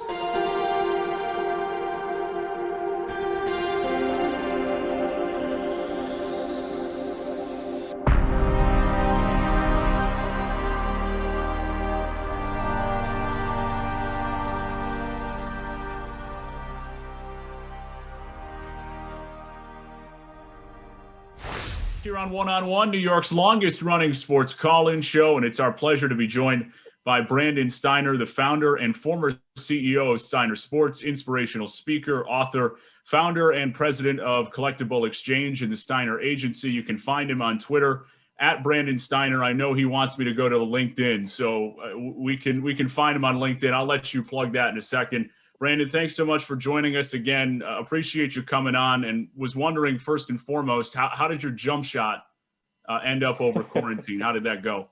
Well, if you have an indoor court, as I do, it fared me very well. I did it very lonely kind of way, but I've got that beautiful shooting machine that rebounds and gives me the perfect pass. So my jump shot's looking good. My competitive game is probably a little wobbly, but I can't wait to go out with all my friends and play, and that'll be great. Well, glad the jump shot's good. I want to start just in this environment now as COVID, hopefully an end in sight and things picking back up again. How memorabilia has been affected by an increased activity just around the country and fans coming back in the stands? What have you seen with your business and things and developments there? You know, what's been amazing is how strong the business is. I haven't seen this since the late 90s, but this kind of boom with collectibles. And a lot of it is, people went home and they realized how much stuff they had. And a lot of it they wanted to sell. So we haven't seen a transfer of wealth of these proprietary items in a long time. And, at CollectibleXchange, we actually buy and sell. So we help you sell your stuff. What's been interesting is as people are going home, downsizing, moving, realizing they have way more stuff than they need. Like my wife was like, you got to get this stuff out of here. We're seeing that young people and a lot of other people are home trying to redo their man caves, their woman caves, their basements. So the buying has been just as strong. It's been a perfect storm for collecting. Now and also it hasn't been a huge feed. A lot of players haven't been able to sign. So a lot of it is, I say it's a resale market, not a retail market. So it's been great. I mean, we're seeing huge traffic on CollectibleXchange. We have about 60,000 items, soon to be 100,000 by the end of March. So there's a lot of stuff on the site, and probably more on this site than I did at Steiner. So I'm very happy that people are putting their stuff up and they're selling it, and we're able to help them make some money. And I'm happy that people can find unusual, unique stuff. The trading card business is through the roof too, which I'd be careful out there. A little bit bigger bubble than I would like, that I'm comfortable with. It seems like people have gone a little crazy with that boom, and I'm hoping that they're not going too crazy, that the market won't hold up.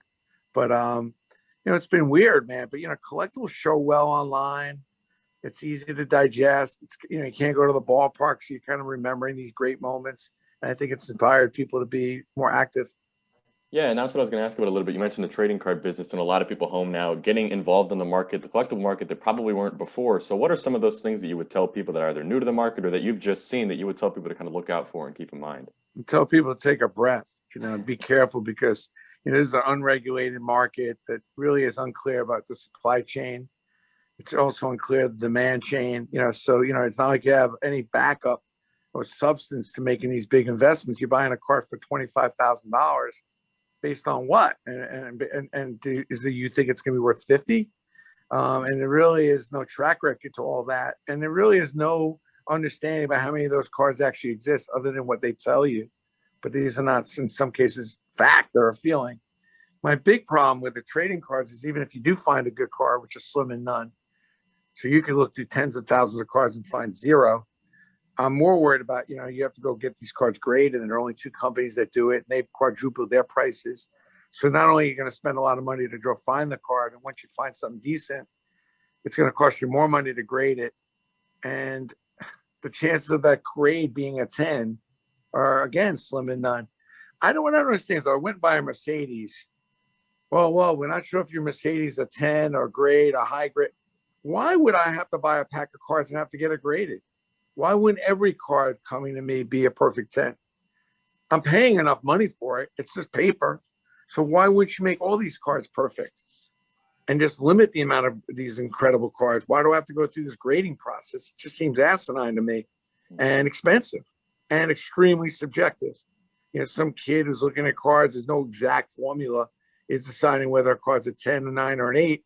That card could be worth $10,000. If it's an 8, it could be worth $10 or $200. So there's a huge difference in these grades. And I don't understand in this day and age why card companies are printing cards that are not perfect, every one of them. Somebody help me. If you're out there and you have that answer, please explain it to me. I'll Google it after we're done here. Unfortunately, I wasn't prepared in that sense. Brandon, you mentioned something a little bit earlier that was interesting to me, and that there wasn't an influx of new material that was coming into the market because of an inability to have players sign things. And this is something that I know a lot of our staff at WFUV has been interested in talking to baseball writers and sports writers across the country about when you think or what the effect will be in not having the same access to players that we traditionally do. And I'm curious how that's affected your work and how things have changed for you in that area, just because things are so different when you're living in the world of Zoom and not interacting with players in the way that you traditionally would. I mean, I'm wondering, how collectible is this past season is going to be? Because a lot of people do put an asterisk next to it, particularly the baseball season. And, it is curious. Is this stuff worth more because it's kind of this special, unusual, very weird season? Or is it worth less because people don't really look at it as a full season because teams are not playing the full schedule? Hockey's just playing within their division. Baseball, the schedule is completely changed and reduced. I haven't figured out whether there's going to be a real demand or people kind of looking the other way on it. And also, there's definitely a shortage of supply. I mean, there's definitely been less uniforms and less game used stuff, particularly, and less stuff signed from this year. So it'll be interesting to see how it plays out with collectors. I don't think there's a decision been made. By the way, I'm putting my money that you're going to be an NFL announcer one day. Has anybody told you that? I hope so. I'd love it. If you're in a position, if you can get me a job doing NFL, I'd love it. So there's a guy named Ray Scott. He used to do the Viking games and he used to do the NFL. He used to do the NFC on CBS back in the day. And your voice is identical. I was just listening to you and I was like, man, this guy. I mean, Ray Scott was one of my favorite announcers, and he had the same tone, the same kind of voice. You got to go back on and try to go find some games that Ray Scott did. He was a Hall of Fame announcer, great announcer. And I just said, man, it's incredible. Yeah, but you got the NFL voice, no question.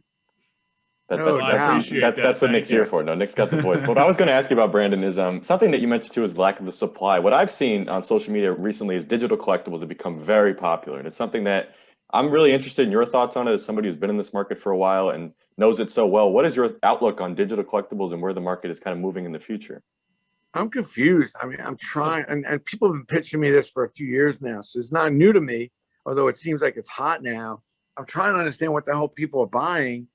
But on the other hand, I'm still struggling with Bitcoin, and it's at 60,000 now, and I could have bought it at 5. So obviously I'm a little bit slow and a little late to the date, but I don't know. I don't know what the hell people are buying for all this money. I keep reading about it. It's another market not regulated, and I'm not really sure It's what scares me about Bitcoin is like, yeah, it seems like a lot of people in it. Seems like it makes sense. Seems like you make a lot of money, but no regulations, no foundation, no borders, just a lot of hype. And I don't know. I don't know what people are buying, but maybe I'm missing a younger view on this and more of a tech view on it. The fact that people want to own these clips or own these images of different art and sports collectibles.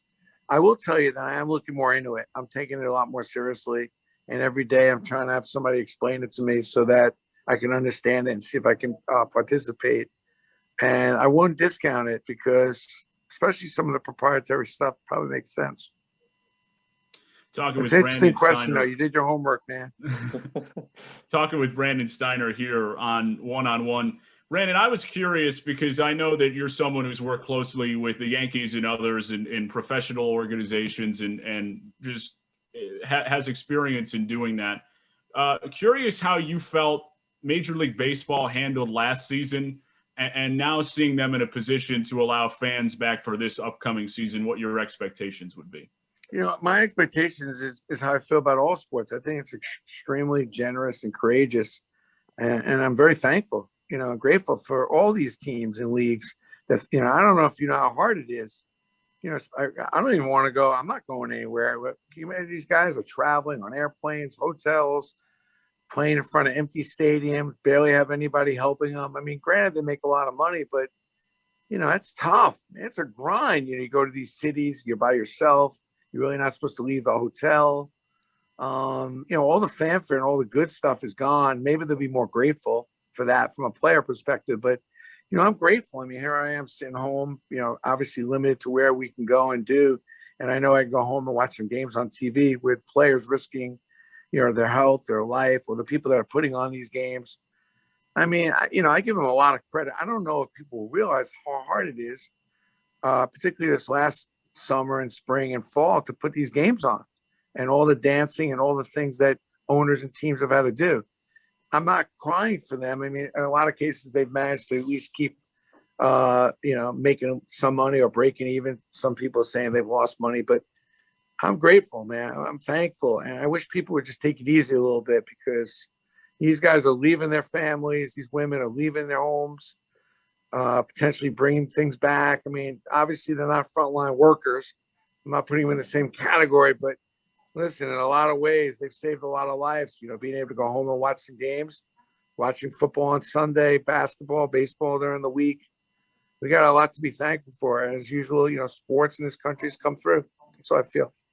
And you talk about that gratitude. And here in New York, I think we've been especially lucky, obviously, a pair of very competitive basketball teams right now, a baseball season that's bound to have a lot of fireworks in it as well. Yeah. What's been your outlook on that as somebody from New York City? And have you seen that market of collectibles change, or how have you just felt about it as a fan, either perspective on that?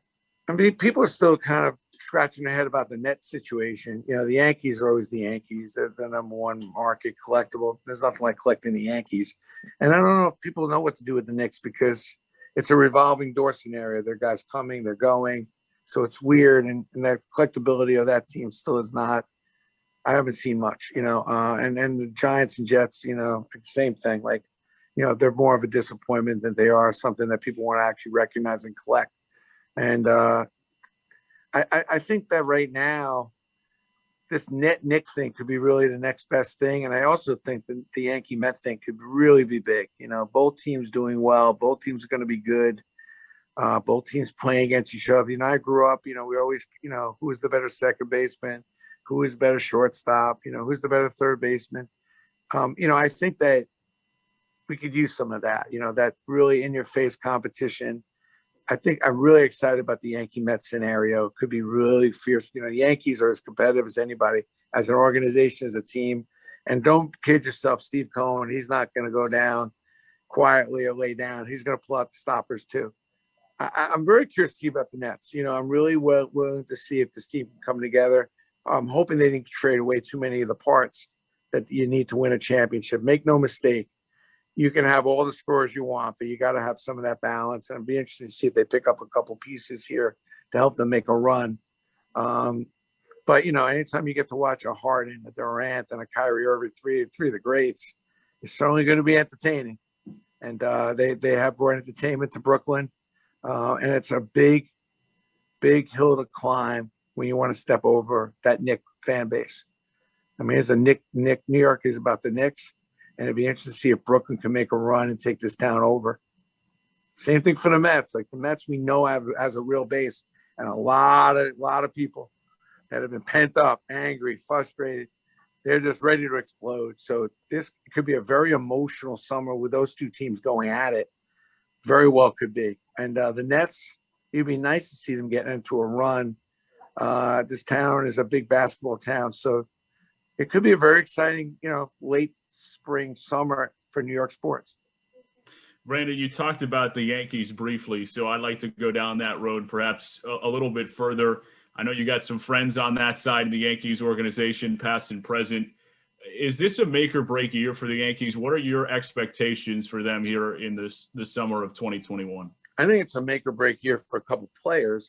I think this team's a lot better than what people think, but I don't know any other team that's won 100 games, 2 years in a row, and then like people got to take a breath. But I understand it. This is a team that's been lingering around that has World Series, credentials, and when you don't make it in this town, people don't have a lot of sympathy, and they get pissed. I think it's a make or break year for Aaron, which is a shame. This is a great manager, but they're all over him, and they hinge a lot of success on him.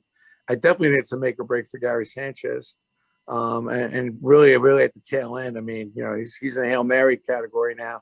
He can't afford to get off to a slow start.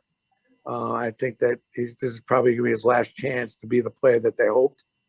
And I think Aaron Judge and Stanton about staying healthy, because I think people are starting to lose their patience on those two and having faith and credibility. And you could probably add Aaron Hicks to that as well. So, yeah, there's a lot of pressure whenever you're the favorite. You never want to be the favorite. You always want to be the underdog for as long as you possibly can. And they've now been a favorite now for a few years.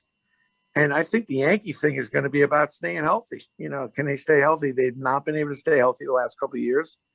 And these guys are big. It'll be interesting. It really will be. I'm nervous about the fact that these guys are so injury prone, and that scares me. I think people talk about their pitching and this and that, and I think they'll probably be okay. But remember, there's some really, really good teams that you're gonna have to compete with. Fortunately, they're not in the American League East, so I feel like they can handle. Other than Tampa Bay, will be competitive, but I think Red Sox and Orioles, you can handle those guys. But there's some good teams out there, man, that they're bringing it and that are going to compete. So you don't want to be the favorites, man. And I think them getting to the playoffs should be pretty much a no-brainer. But I don't know. They're going to have to be healthy and have to stay together and play well to get into a World Series and win.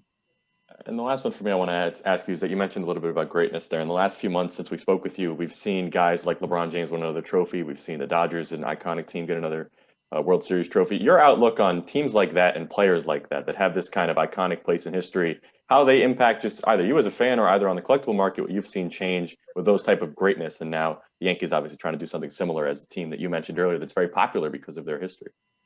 I hate when these guys all collaborate and team up together. That's why it's hard for me to really get excited about the Lakers, for example. However, and same thing with the Dodgers. I mean, if you spend $300 million, I guess you should win a World Series. But listen, it's not like the Yankees haven't done that in the past. But, LeBron has a chance to, listen, he's competing with a really high-profile guy called Michael Jordan. And, it's not easy, Other than that, we never see anything like a guy like this. And these next couple of years of solidifying his legacy. Because, people look at like San Antonio, one shot, he's losing those back. He's losing there. If what's his name don't kick, if Golden State doesn't kick him in the nuts there, I mean, he's probably losing that series too. I mean, so, he's, to me, on the highest level, he still hasn't solidified it. Although he showed me a lot this past year with, bringing out the best in AD. Anthony Davis, and I think he's not going away right now either. I think that Laker team has got championship pedigree written all over it. I don't see anybody beating them. And a guy's gone to 10 finals. It's going to be a good argument. That's a lot of championship basketball. but I wish he would sign more autographs and be a lot more creative with his licensing and autographs, and not. That's what always upset me about Jordan. Here you got this greatness, and you can't get a hold of the stuff. They never want to sign, and that's the stuff we take pride in. That's hanging up in your rooms and bars and restaurants. And I wish the guys would give 3 or 4 more hours a year to it. It would make a big difference and be good for our business. He is the founder and former CEO of Steiner Sports, inspirational speaker, author, founder, and president of CollectibleXchange and the Steiner Agency. Find him on Twitter at Brandon Steiner or on LinkedIn. Brandon, thanks so much for taking some time with us this afternoon. We'll be back with more one-on-one right after this.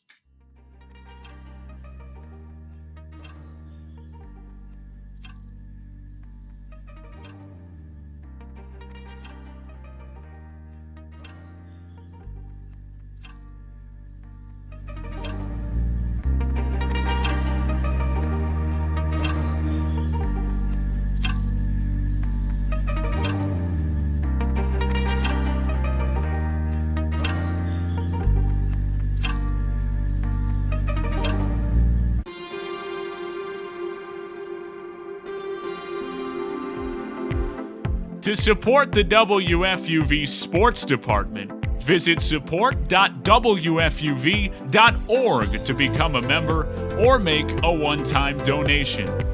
WFUV Sports, home to New York's longest-running sports call-in show and the flagship station of Fordham Athletics.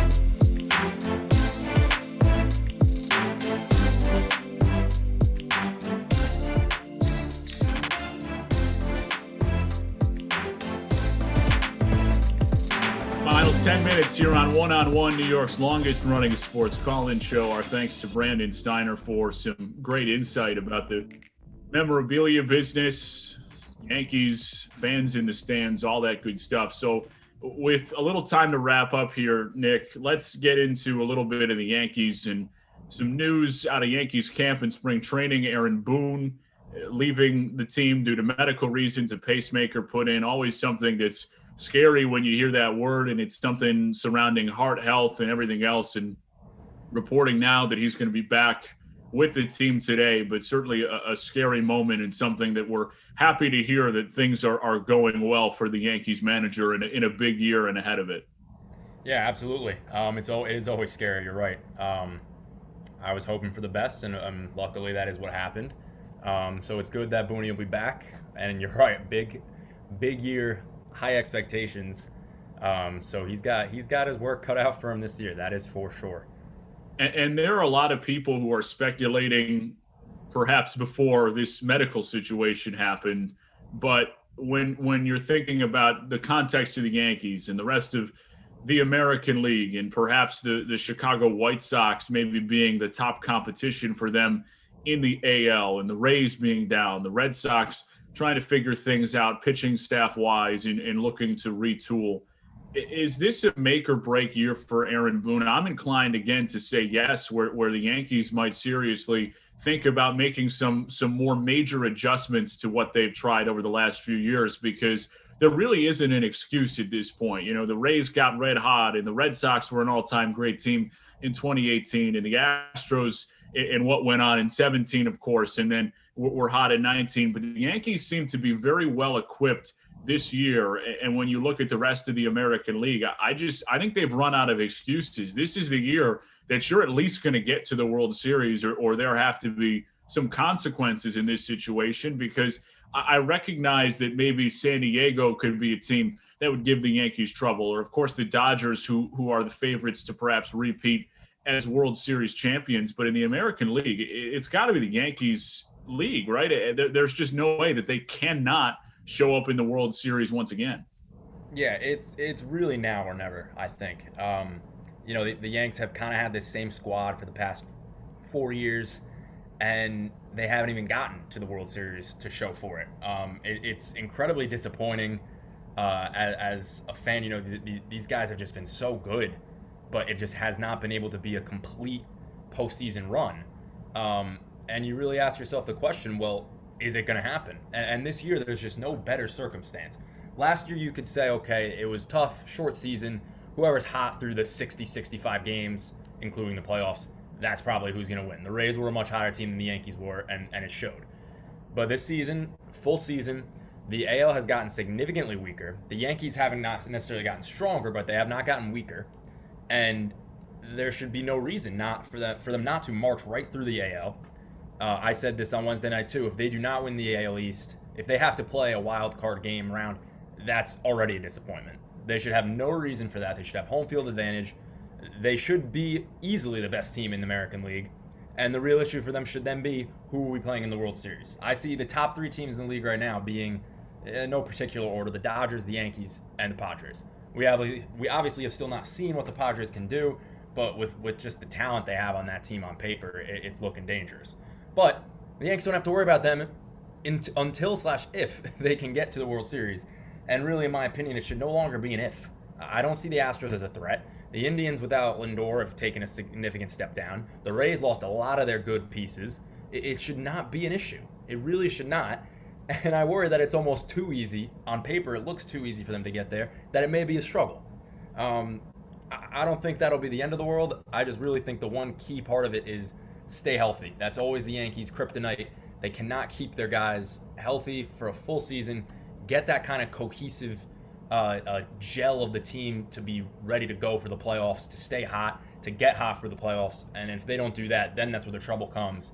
But this year I see really no real excuse and no reason for them not to get there. It should be Yankees at least going to the World Series, and then from there, hopefully you win it all. And I know another team that a number of people are high on in their own division being the Blue Jays. I just don't believe that Toronto right now has enough pitching. And you like their lineup and some of the young talent that they've acquired, and then the acquisition of George Springer through free agency. Outside of Hyun-Jin Ryu, they don't have much in the starting rotation, and the bullpen is a question mark on that front too. But question marks for the Yankees as well, in particular in the starting rotation. They seem to have shored up the bullpen at least enough to where they're comfortable in that 5 spot, but also when Luis Severino is going to come back, and then with Jameson Taillon and Corey Kluber having to play significant roles in that rotation. I'm curious about what you make of those 2 guys, because 2 guys coming off of injuries and people that the Yankees are really going to have to rely on, and it's something that I think concerns a lot of people. But I will say I'm inclined to be a little more optimistic than perhaps others have been up to this point. Absolutely, you have to be optimistic. I think there are reasons to doubt these guys coming back off injury, but Kluber was a spectacular pitcher, obviously, before he was hurt, and Taillon was getting there too as establishing himself. So I want to have high hopes. I think really, the worst case scenario is these guys get hurt, which hopefully praying that doesn't happen to anyone, of course. But the best case scenario is these guys pitch out of this world. You see a former Cy Young Kluber coming back and breaking out of that shell again. With the Yanks, and frankly, they do kind of need it. The pitching needs to be there. We know the bats are going to show up when they show up. The Yankees lineup, of course, is one of the best in the leagues, but it is the pitching that needs to be there. Hopefully Severino comes back and he pitches like an ace. Losing Tanaka was, of course, a blow. He's just one of the most reliable pitchers the Yankees have had over the past few years. But getting Kluber, getting Taillon, I think you got to bank on at least one of them kind of going to the form that you're hoping for, and then both exceed expectations or play above and beyond. That's just absolutely spectacular. But yeah, you're right. I'm optimistic. I think any New York fan has to be, because if you're not, then it could almost be like a bad karma type thing. At least I believe in that. If you're not going to have faith in your guys, they're probably not going to be able to perform. Just a sort of bad voodoo type thing in my mind. But I see those guys. I see those guys coming in and being able to play, and you have to hope for that. And I think that's going to happen. Nick Fata ending the show on some bad voodoo and bad karma. We'll have to see how that goes. Of course, the other major question for the Yankees this spring is Gary Sanchez and seeing how things will shake out, and him and Kyle Higashioka, a lot made of that catching situation, and we'll have more time in future weeks to get to all that. But Gary, at least for the moment, has had a solid start to the spring with a pair of home runs. His catching has been good for the most part. He threw out a runner trying to steal the other day. So still to be seen. A lot of questions as we open the show with, hey, there are a lot of decisions to be made on a lot of fronts, and the Yankees, no stranger to that. That'll do it for us on One-on-One. Special thanks to Brandon Steiner, former founder and former CEO of Steiner Sports, founder and president of CollectibleXchange, for joining us. If you missed any of today's segments, headlines, or special features, all the content from today's show will be available on demand on WFUV Sports' YouTube channel. The sports director of WFUV is Bobby Chaffardini. The producer of today's show has been Alex Walls. For Nick Fata and Andrew Posadas with the headlines, I'm Nick DeLuca. Thanks for hanging out with us. One-on-One, a production of WFUV Sports.